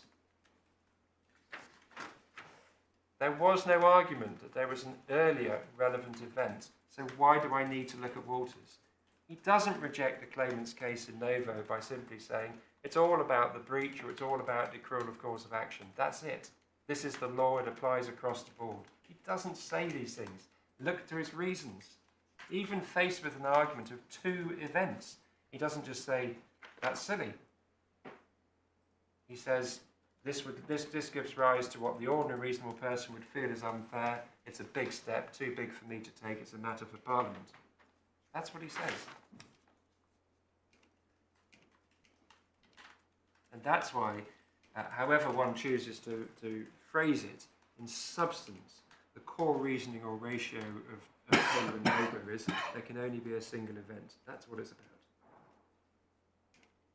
Understanding that which Lord Dyson intended to convey by his paragraphs 32 and 33 by reference to Taylor and Somerset Health Authority, I would have to confess is something that is continuing partially to elude me. It isn't straightforward, if I can put it that way respectfully, certainly for me, but maybe for others, to identify quite where Lord Dyson was seeking to go by reference to the Taylor and Somerset case. The analysis of Mr. Justice Chamberlain in relation to that issue is something which I would invite the court to have regard to. He considered at paragraph 74, and perhaps if one turns that up, it's at page 211, and the judgment of Mr. Justice Chamberlain's, as one can readily see from it, is a very closely reasoned and analytical judgment, as one might expect from Mr. Justice Chamberlain. So this is page 211.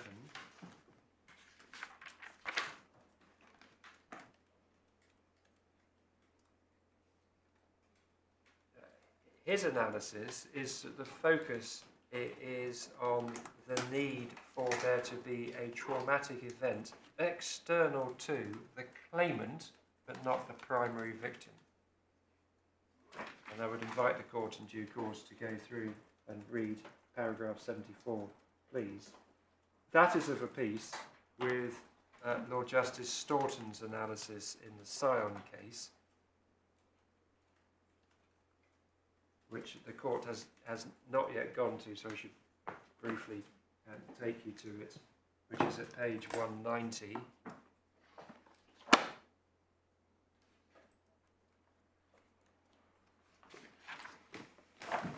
That all Mr. Justice All was seeking to do was to identify the need for sudden shock. It's page 190, right-hand column between the two hole punches.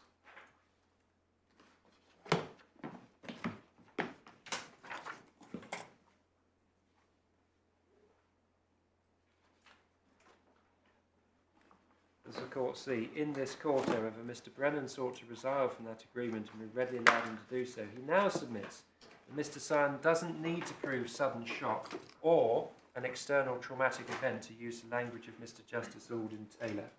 And essentially, the analysis of Mr. Justice Chamberlain is of a piece with that set out by Lord Justice Staunton. That's all that's going to. There has been a submission made from a learned friend to the effect you need to have a traumatic event external to the primary victim.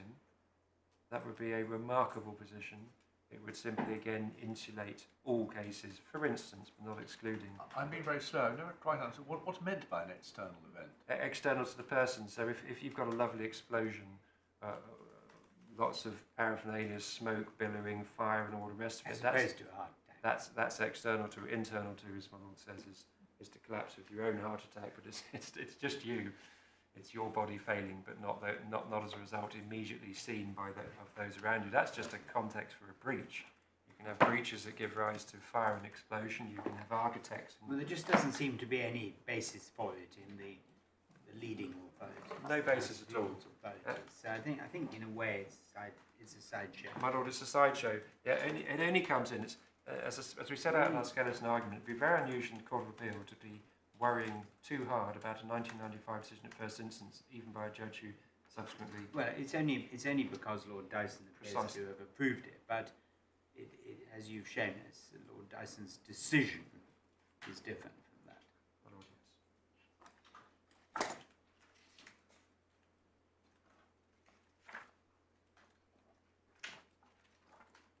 My lord, unless I can assist further, those are the submissions on behalf of the pool claimants. Well, thank you, Mr. Ware.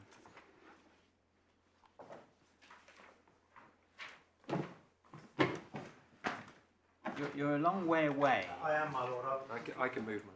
I'm going to suggest perhaps we can reshuffle. Take me 2 seconds. Thank you.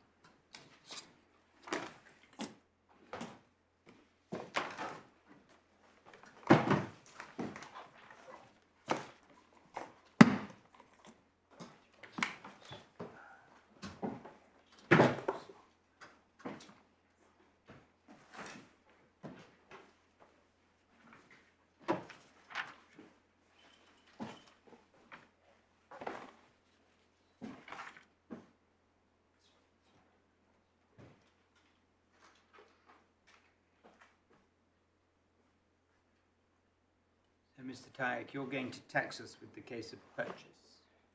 The case of purchase, yes, my lord.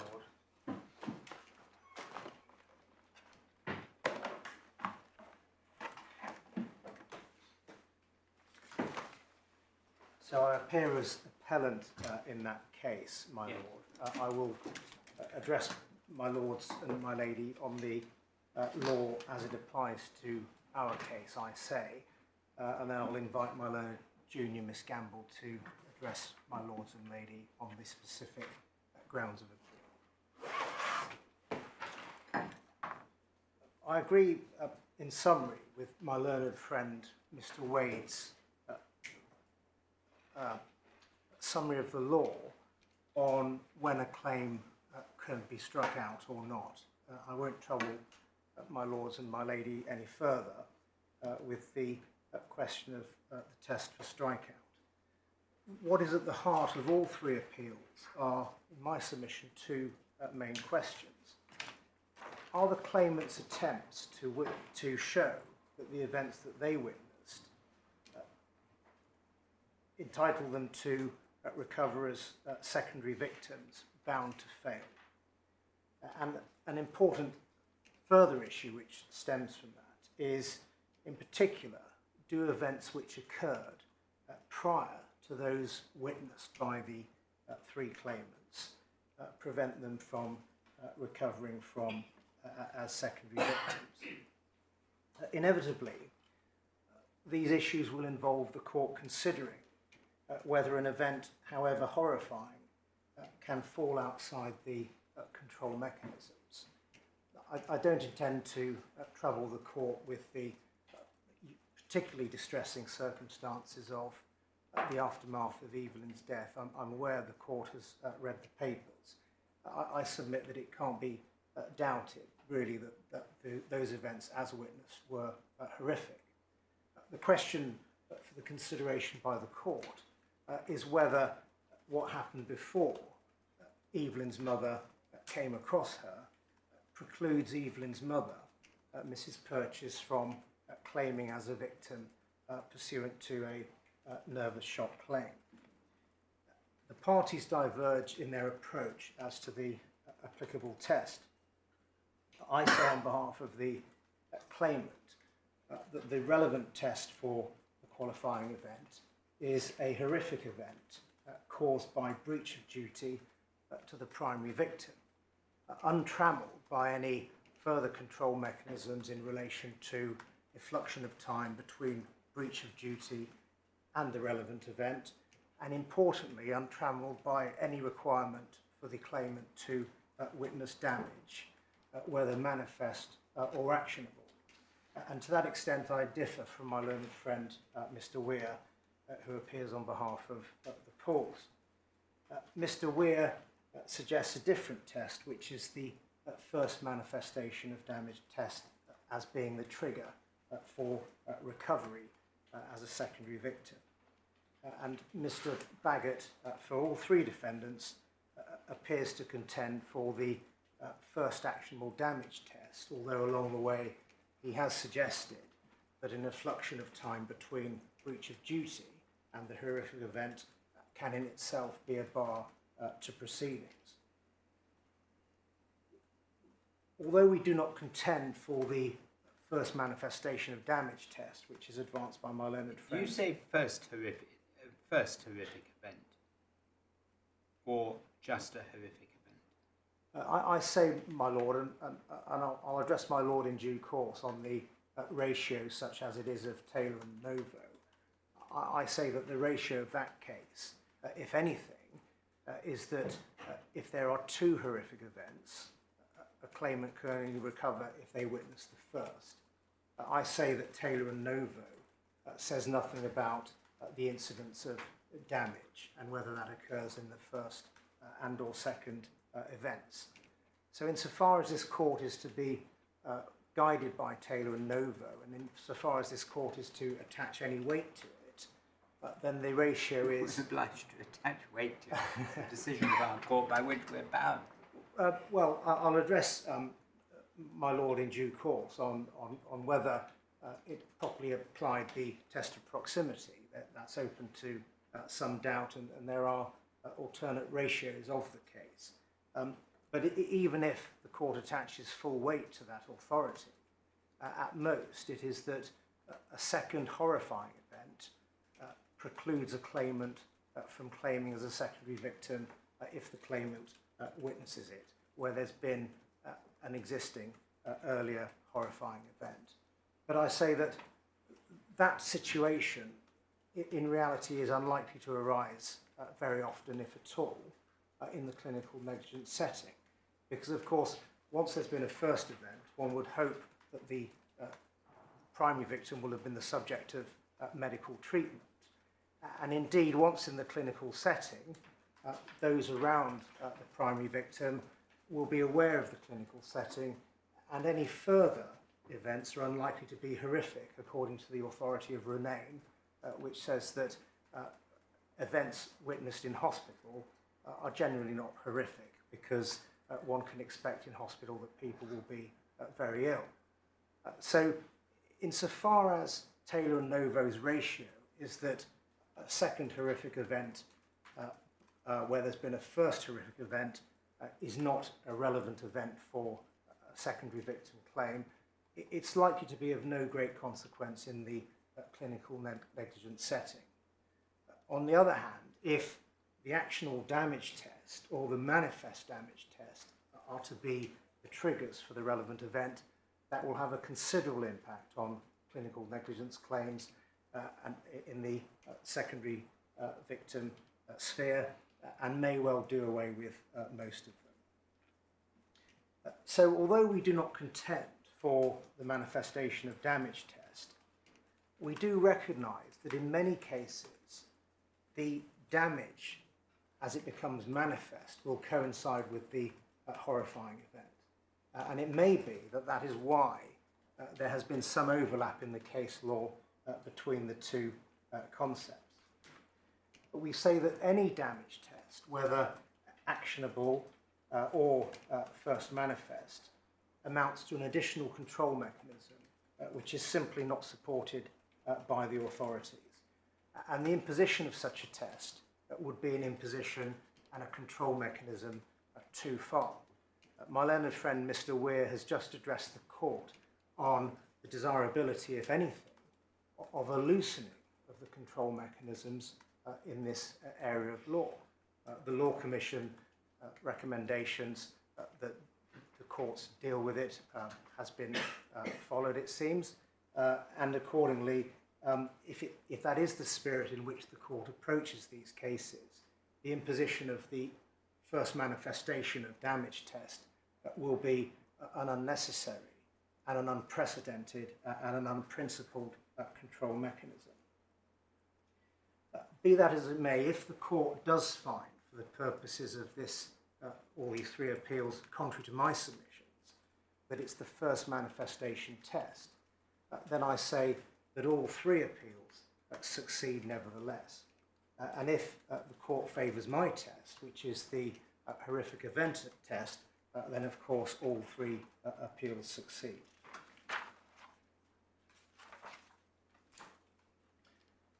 I don't think you really mean that, but anyway, it doesn't matter.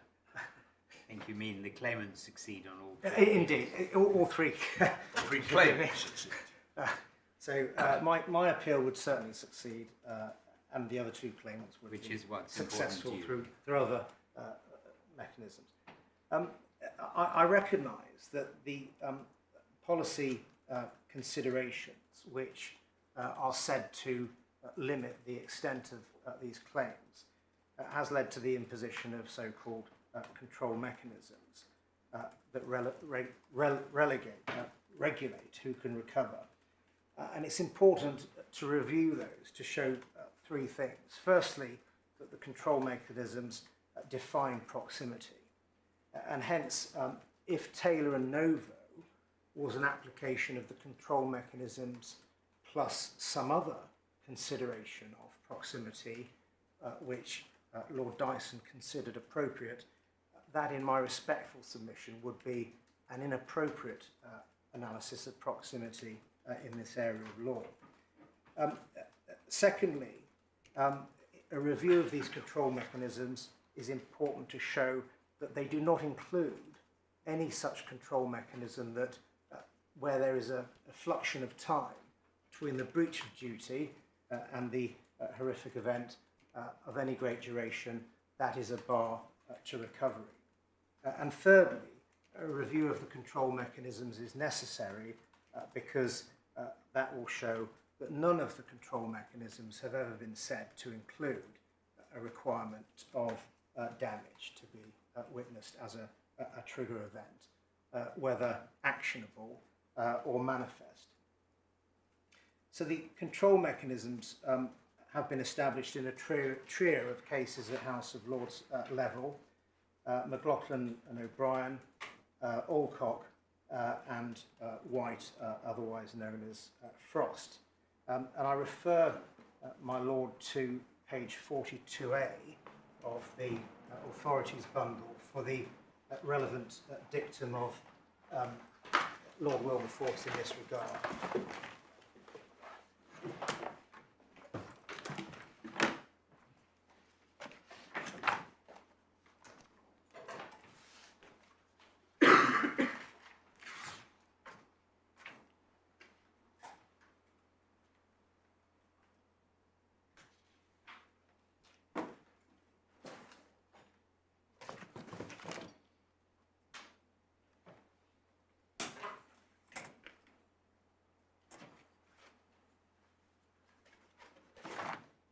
So, paragraph 42D,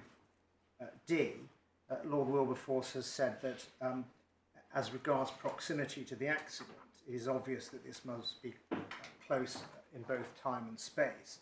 It is, after all, the fact and consequence of the defendant's negligence that must be proved to have caused the nervous shock. And elsewhere, Lord Wilberforce refers to the three requirements by way of control mechanisms, although at that stage, of course, they were not called control mechanisms. They are the close tie of love and affection, proximity to the accident or its aftermath, and the means by which shock is caused, not communication. Who gave it the term control mechanisms? I believe, my lord, that was Lord Stein in White. Lord Stein. Forgive me, Lord Lloyd in Page and Smith. Sorry, Lord. Lord Lloyd in Page and Smith.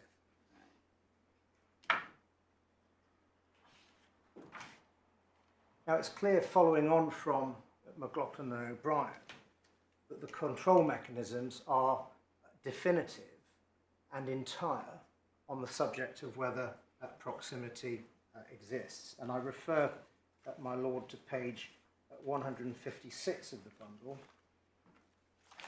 which is the case of Alcott. Well, this is a submission already clearly made by Mr. Ware. Do we need to look at it again? I mean, he took us to it in detail. In some detail. And we haven't heard Mr. Baggett's reply to the point. Yes. So unless if we're going to make the same point again, we don't need it. Yes, only to make the point, my lord, that Lord Ackner's 5 control mechanisms, which are described as such and are said to regulate proximity, do not include any requirement of witnessing damage, whether actionable or first manifest. Later dicta from Lord Oliver in Alcott, Lord Stein in White, and Latham L.J. in Gailey Atkinson all confirm that the control mechanisms are definitive of proximity. And I'll refer, my lord, to one of those dicta, which is that of Latham L.J. in the case of Gailey Atkinson, which appears on page 348 of the bundle.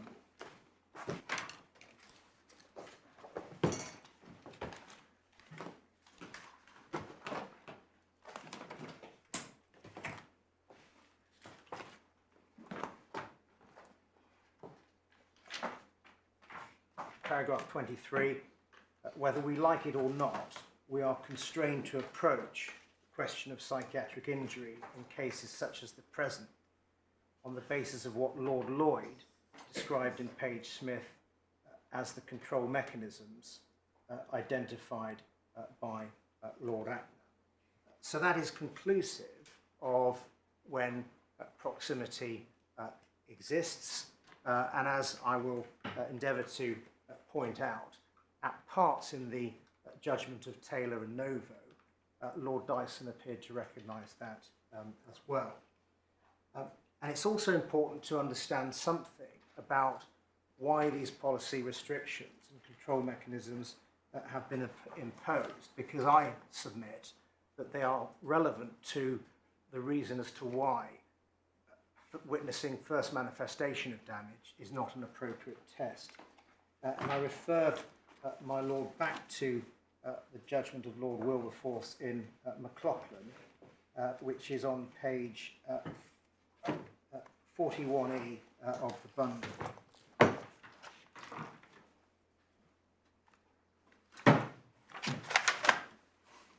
In that part of his judgment, Lord Wilberforce sets out 4 factors as to why there should be policy restrictions on recoverability for these sorts of claims.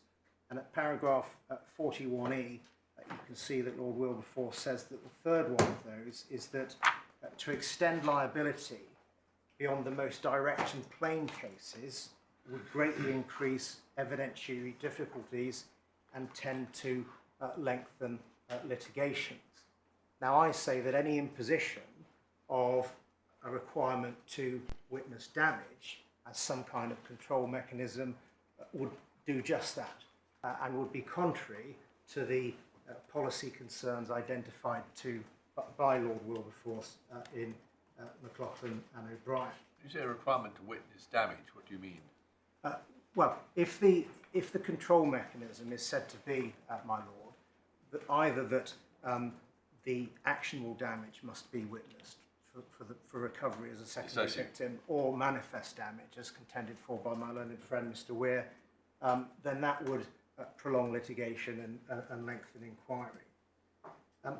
The other dicta to which I would refer, my lord, in general terms, appears at page 154 of the judgment of Alcock.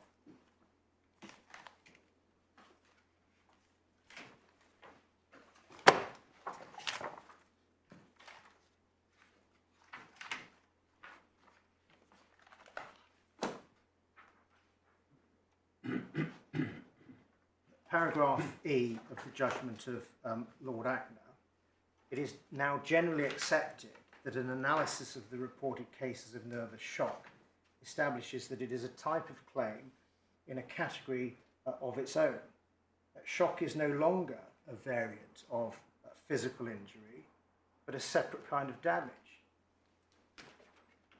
So Lord Ackner is saying that the question of whether there could be recovery for nervous shock is divorced entirely from the situation of the primary victim, or is divorced largely from the situation of the primary victim.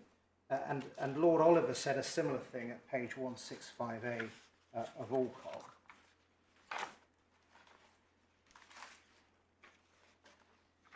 Are these 5 points the control mechanism?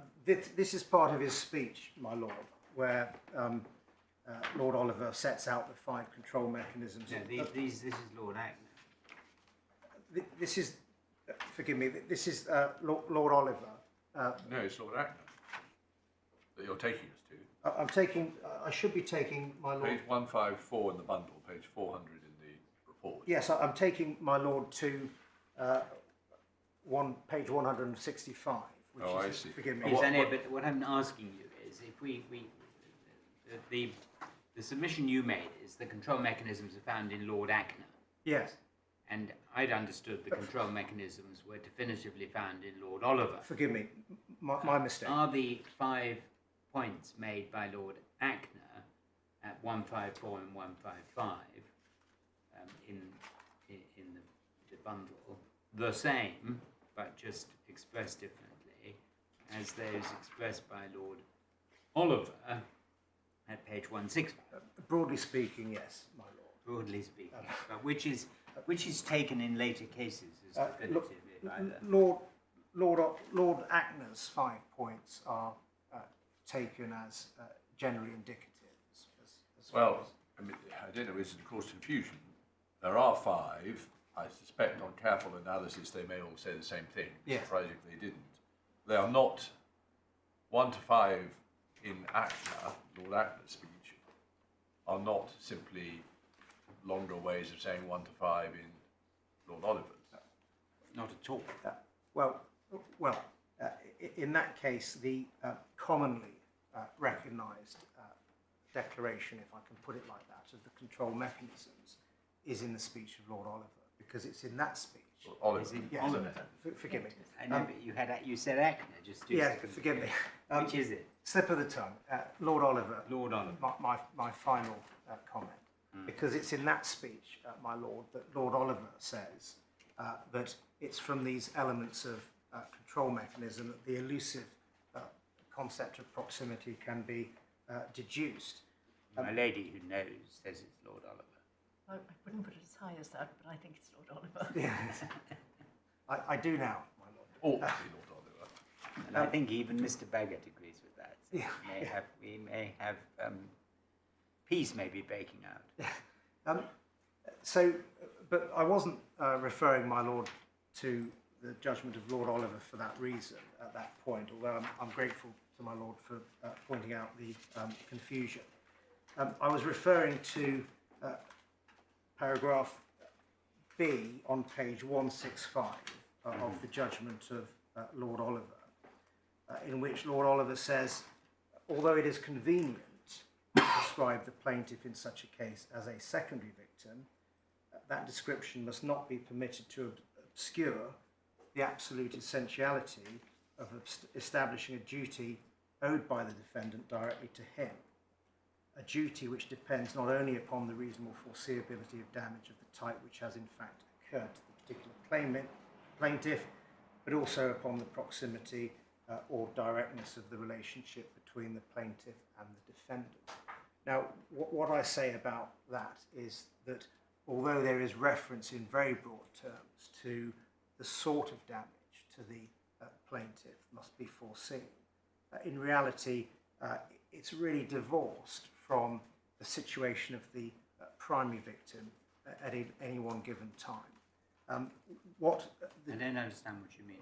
What I mean, my lord, is that by saying, as he does, that there is a direct duty of care owed to the secondary victim, that distances from the proximity question between the defendant and the secondary victim the particular condition of the primary victim at any particular time.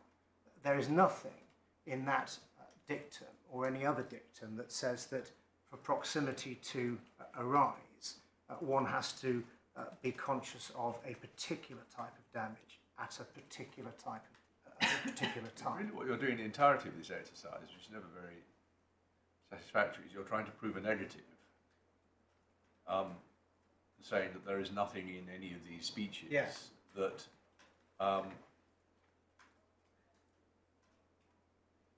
refers to any of the control mechanism now argued for by Mr. Baggott. Yeah. The sense the boot or the other foot, the question is whether he's showed us any.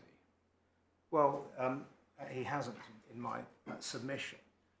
And one must, whilst recognising the special nature of the secondary victim claims in law, one must approach the case from the point of view of the House of Lords in Alcock and McLaughlin O'Brien, which was to say, in broad terms, that these are just cases, but they must be restricted for policy reasons by various control mechanisms, of which effluxion of time was not one, and of which infliction and witnessing of the infliction of damage was another.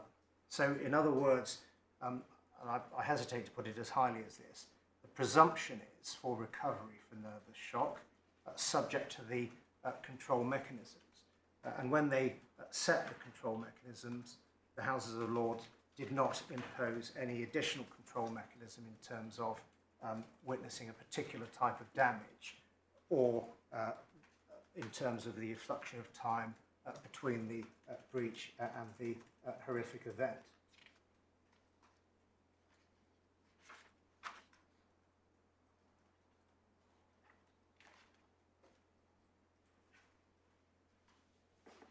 And it's not surprising in my submission, my lord, that effluxion of time between breach of duty and the horrific event is not regarded and hasn't been regarded as a control mechanism, because it hasn't been regarded as a concern in personal injury law in general.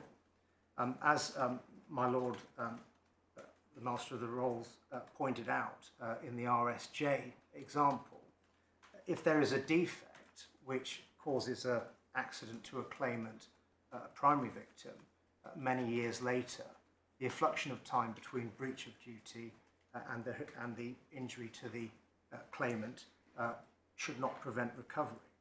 And as my Lord Underhill asked rhetorically, why should it matter if when that primary victim is the subject of the accident, his or her spouse is one step behind him or her witnessing it, and why should they be barred as a secondary victim on that ground?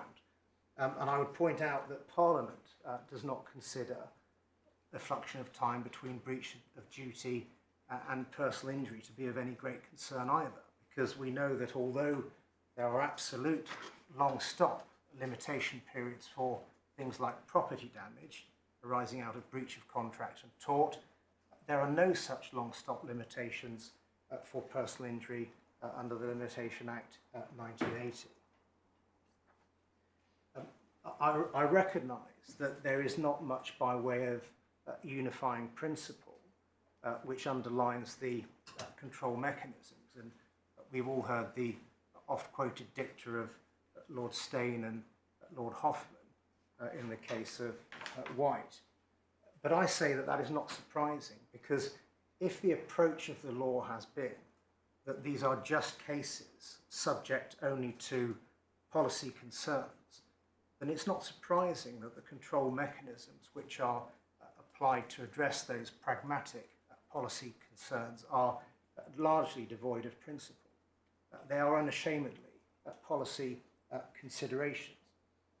But the fact that policy considerations have led to the imposition of control mechanism, and notwithstanding the dicta of Lords Hoffman and Lord Steyn in White about thus far and no further, and so on, I agree with my learned friend Mr.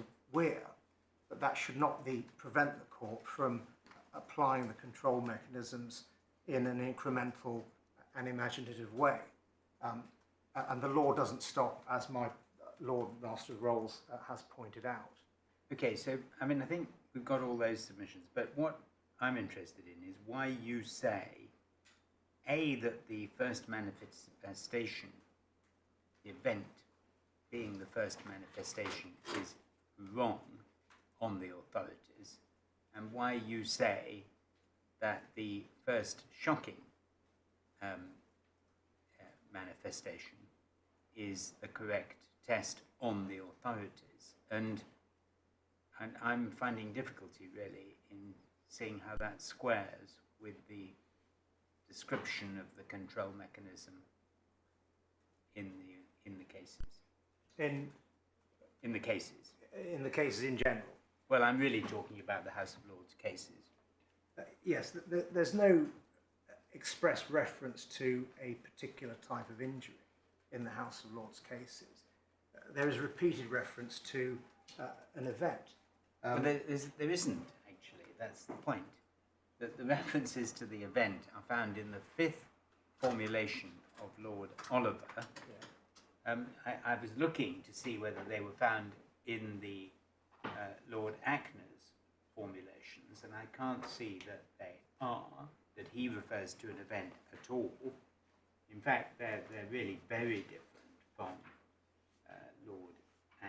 Lord Ackner is really putting it in a very different way from Lord Oliver, so I'm comforted that I don't need to worry about that by my lady. But if we just look at what Lord Oliver says at page 165,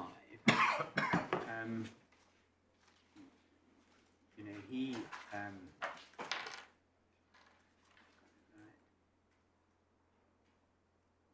forgive me, what page, my lord? I think it's 165. 165.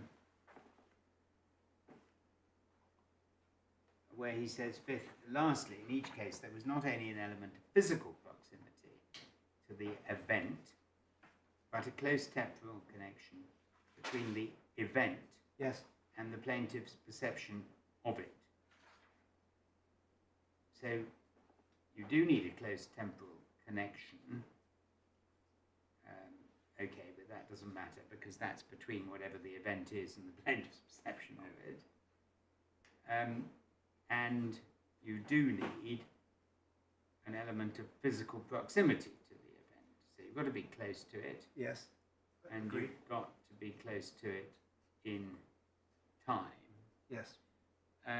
Doesn't tell you what the event is at all. No, it doesn't, and I'll come on to that. But while we're on that page, my lord, I refer, my lord, to the fourth point on page 165.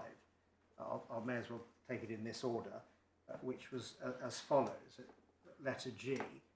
Fourthly, that the injury suffered arose from witnessing the death of, extreme danger to, or injury and discomfort suffered by the primary victim. And that underlines my point, which I will develop, that the question of what is the trigger is a shocking and horrifying event, not necessarily linked to a particular Yes, but type it of doesn't injury. tell you which shocking or horrifying event No, is sufficient to give rise to liability and which is not.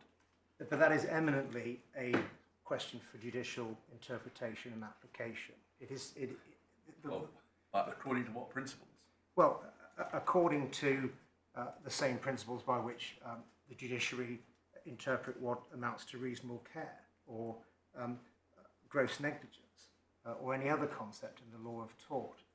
They are eminently judicial questions which are far more amenable to adjudication than the Vega test, which I submitted here, of first manifest damage.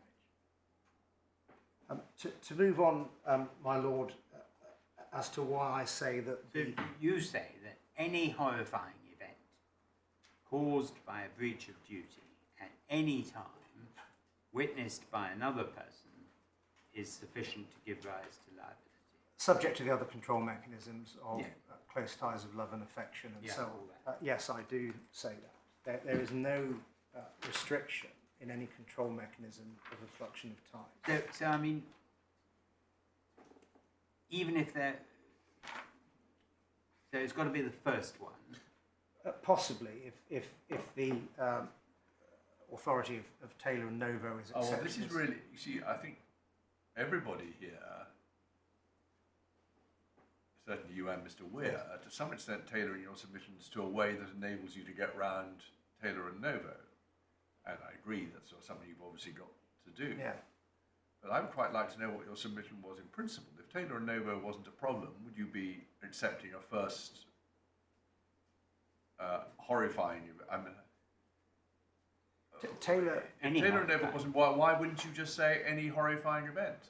well, Taylor and Novo is problematic in that it is a rare situation of two horrific events. Well, I know, but And if my Lord asked me to articulate the principle as to when one can recover for a horrifying event in the absence of Taylor and Novo, it may well be the case that we wouldn't be considering repeat events because they are so rare.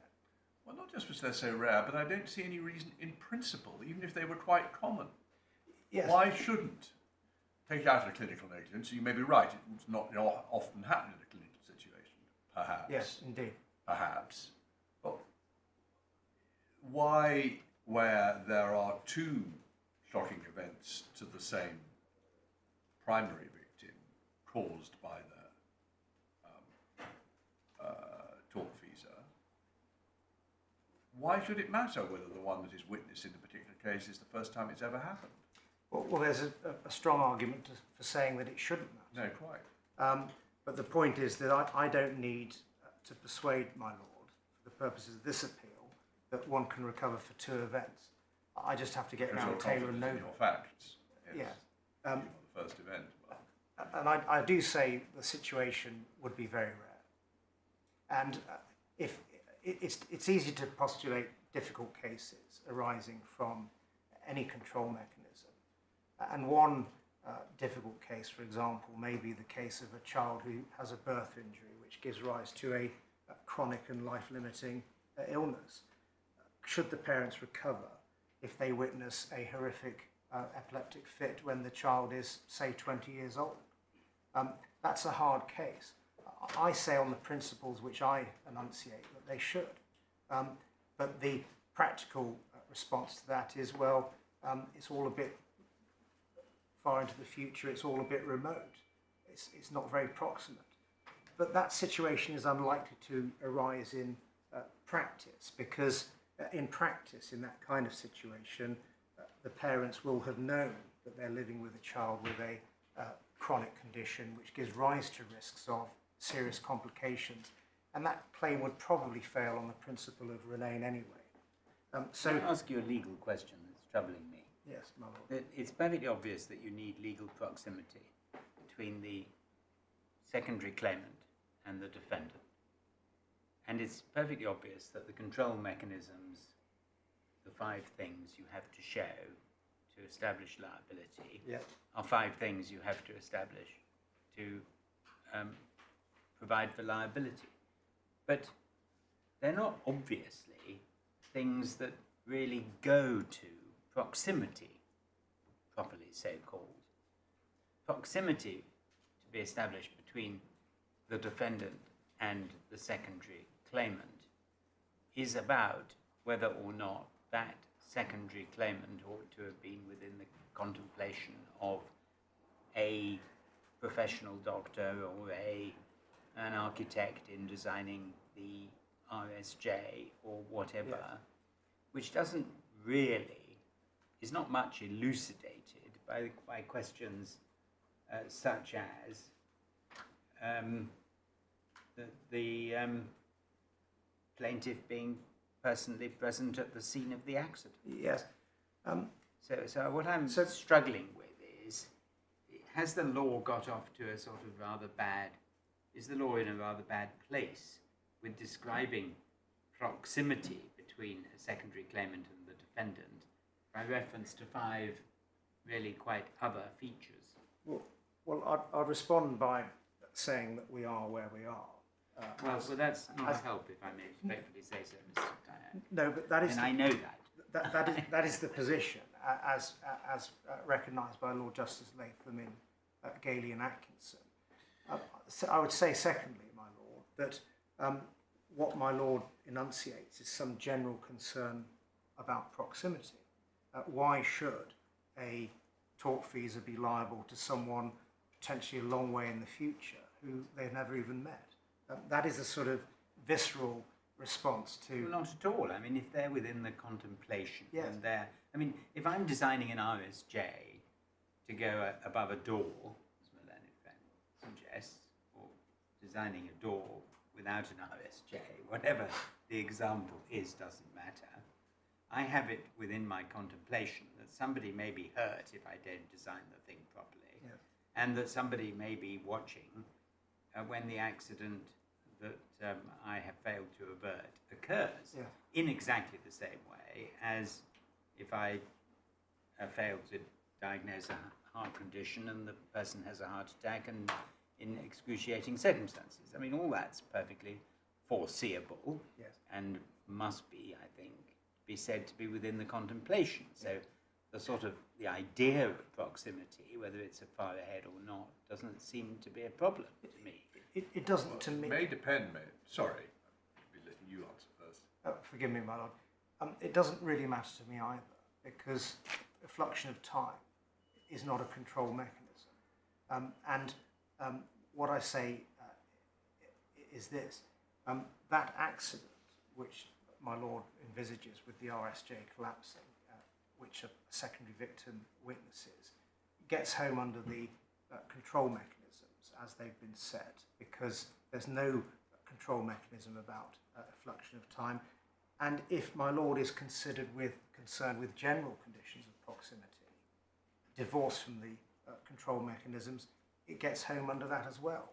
Because if it's in the reasonable contemplation of the architect that if he designs the RSJ negligently, it can injure someone, why shouldn't it be in his or her reasonable contemplation that it could cause nervous shock to someone who witnesses that? Well, it may depend, mayn't it, on what you understand the role of the concept of proximity to be. Yes.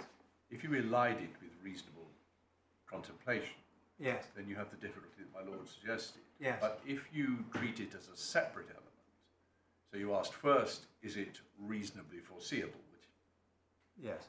is essentially the same as whether it's within the reasonable contemplation. Yeah. And then say that sometimes gives you, as I think Lord Atkin did say in Underhill and Stevenson, that can, in certain situations, give you too wide a field of liability. Yes. So then you have to ask, is there also a relationship of proximity which may limit the people to whom you owe a duty to a smaller class than those who may foreseeably be injured by your actions? And on that basis, the 5 control mechanisms are properly directed, I would have thought, all to proximity so understood. Well, they are, and they're not as random or unprincipled, if I may say so, as my lord, the Master of Rolls, suggested they may be. I didn't say they were random. No, I recognise that my lord was debating the position, but if the concern is that these control mechanisms are somehow piecemeal and don't reflect real concerns of proximity in normal cases, they do really, because if the question of proximity is what is in the reasonable contemplation of the tortfeasor, one of the matters that must be in his or her reasonable contemplation is that a primary victim of the accident or their negligence might cause nervous shock to a loved one. It's not in their reasonable contemplation that it would cause nervous shock to a passerby. I think what I'm trying to get at, which probably not very effectively, is that they are proximity limitations Yes, my lord. in relation to accidents Yes. and not in relation to medical negligence. And if you extrapolate from an accident and say these are the only limitations and therefore consequences of medical negligence are at large without proximity limitations, you find a very broad canvas, which is what Lord Dyson was trying to limit by imposing effectively another limitation, not in the original 5, which is you can't have it a second time. Yes. You say, well, that's vanishingly unlikely anyway. Yes. So if you go through the 5, yes, the first thing is the relationship. Yes. So you're not proximate to somebody who is not married or very close. Well, okay, that's just arbitrary, but it's at least a limitation on proximity. The injury arises from a sudden and unexpected shock to the plaintiff's nervous system. So the damage is only regarded as, the relationship is only regarded as proximate if the actual ultimate injury is of some particular kind. Well, that's arbitrary again, but it limits everything. Thirdly, you've got to be present at a scene of an accident, which is really absolutely nothing to do with medical negligence at all. It's envisaging the explosion that Mr. Ware described so vividly to us this morning, and absolutely nothing to do with heart attacks. Fourthly, you've got to witness death or extreme danger. Well, that's a reasonable limitation, I suppose, and I suppose could be said a limitation in terms of proximity, although I don't quite see why. And thirdly, you've got to have this close temporal connection between the event. But none of it really is relevant, and I've been struggling with this since yesterday morning, actually, before. None of it is really relevant to medical negligence. Or half of it is relevant to medical negligence. So, yes, my lord's concern being that these control mechanisms are not apt for Yes. clinical negligence And cases. they don't help you decide. So this is why we're struggling. They don't help you decide what are the appropriate proximity limitations for a medical negligence case, assuming that the thrust of the House of Lords is that you should not have an open season. Every claimant who witnesses some consequence of medical negligence should, which is death or serious injury, because that is one of the limitations that is applicable, should not be able to claim.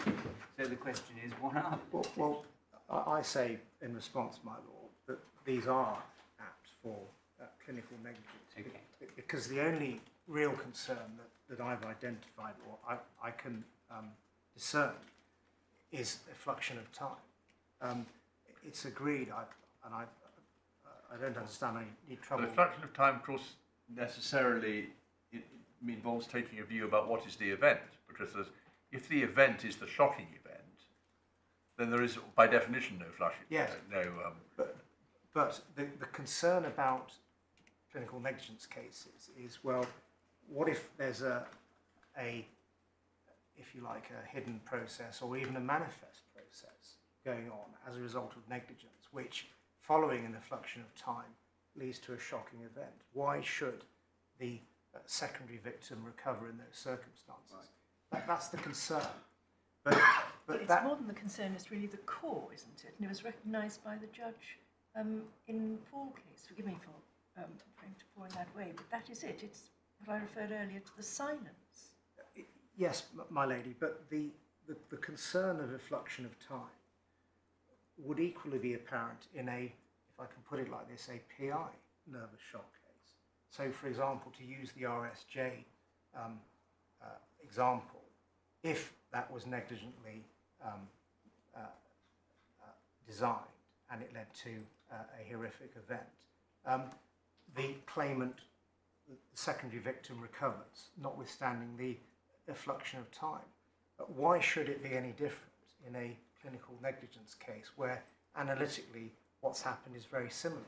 You've got a breach of duty, an effluxion of time leading to a horrific event. Both causes of action are permissible under the control mechanisms, and for good reason, because I say that the law has never been really that concerned about effluxion of time in personal injury cases.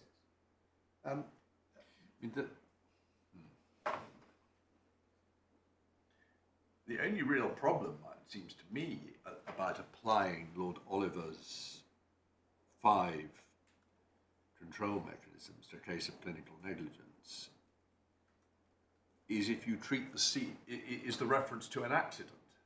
In every other respect, they would be appropriate control mechanisms. Yeah. If someone dies in front of you as a result of clinical negligence, but they are not someone to whom you are close, or you hear about it, someone's had a heart attack in the next street, and so on, all of those would apply equally, because in each case you've got the core thing, namely someone suffering a shocking event.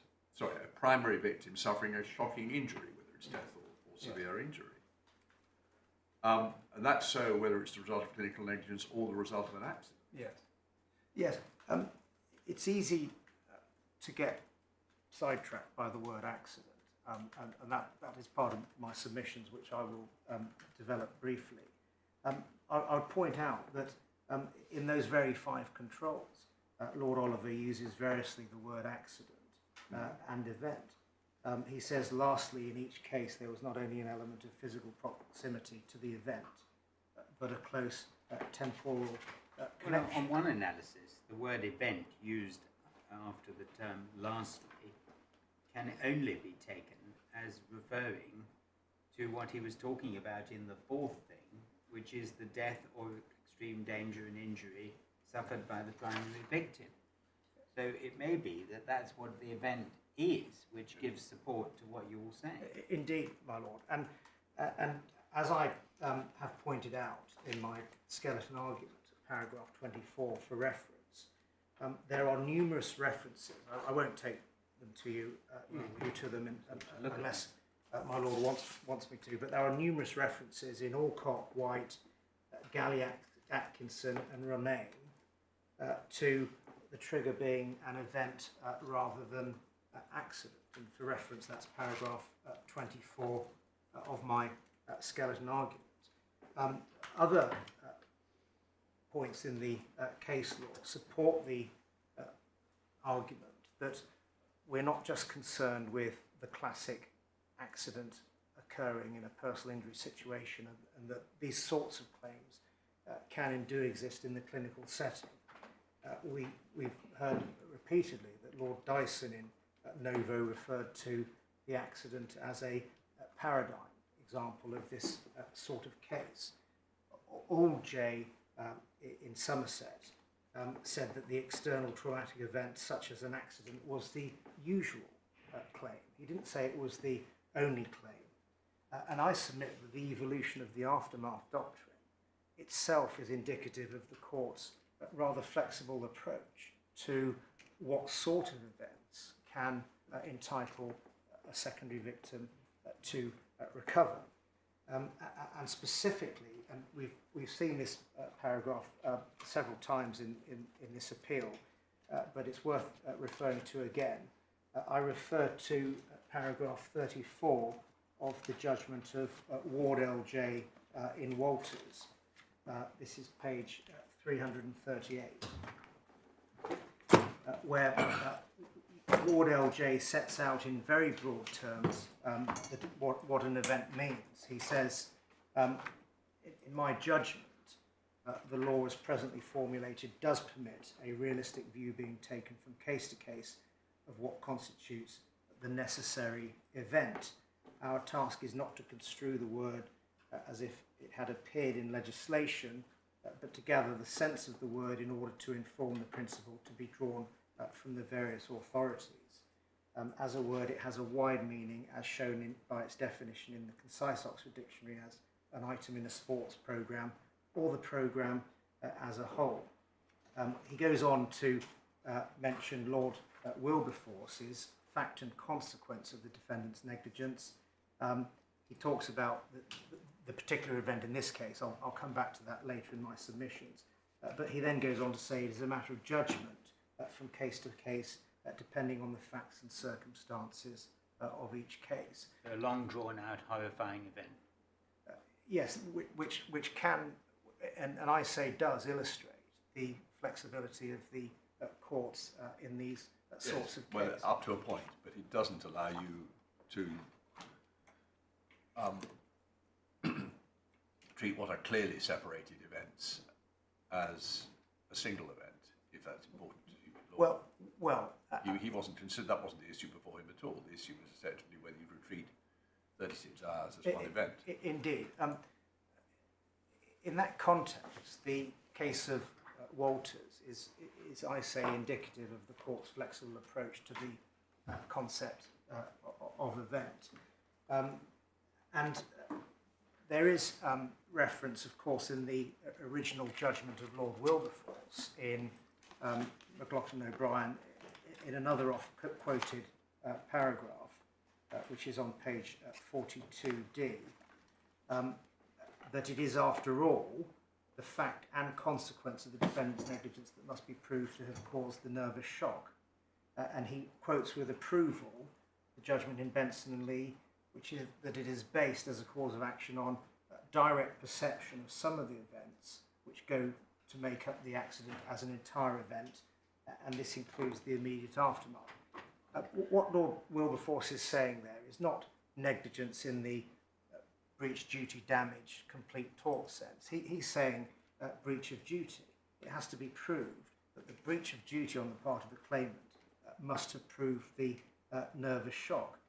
As to what the relevant event is, it could be any number of things, from a fact arising out of the fact of the negligence and its consequence. But he's not saying all of the consequences, he's saying a consequence. And that must be right, because there are many consequences of a negligent act, only one of which in most cases is horrific. And I say that the touchstone of liability in all of these cases is that the event must be horrific. And if it's not horrific, then one doesn't recover. If it is, one does, untrammelled by control mechanisms such as effluxion of time and whether or not one has witnessed earlier damage. I'm conscious of the time, my lord.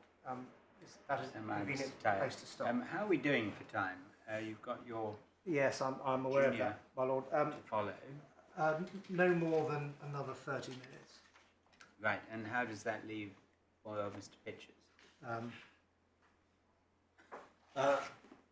My lord, I'll be going third amongst claimants, one of whom I agree with. I hope that will enable me to be more focused. Can we be told which one, just... Mr. Tyan. Yeah. Subject to anything he may say after lunch. He hasn't heard me yet, but... So far, so good. So that will enable me, I hope, to be focused and much briefer than I might otherwise have been. I would hope we'll that have would to be... finish by 4:15 is the Yes. point I'm making, and somebody's got to leave, I would say, 45 minutes for Mr. Baggett to reply, at least. Yes. Very good, my lord. I will endeavour not to take you to many authorities after lunch. Okay. Thank you very much. 2 o'clock.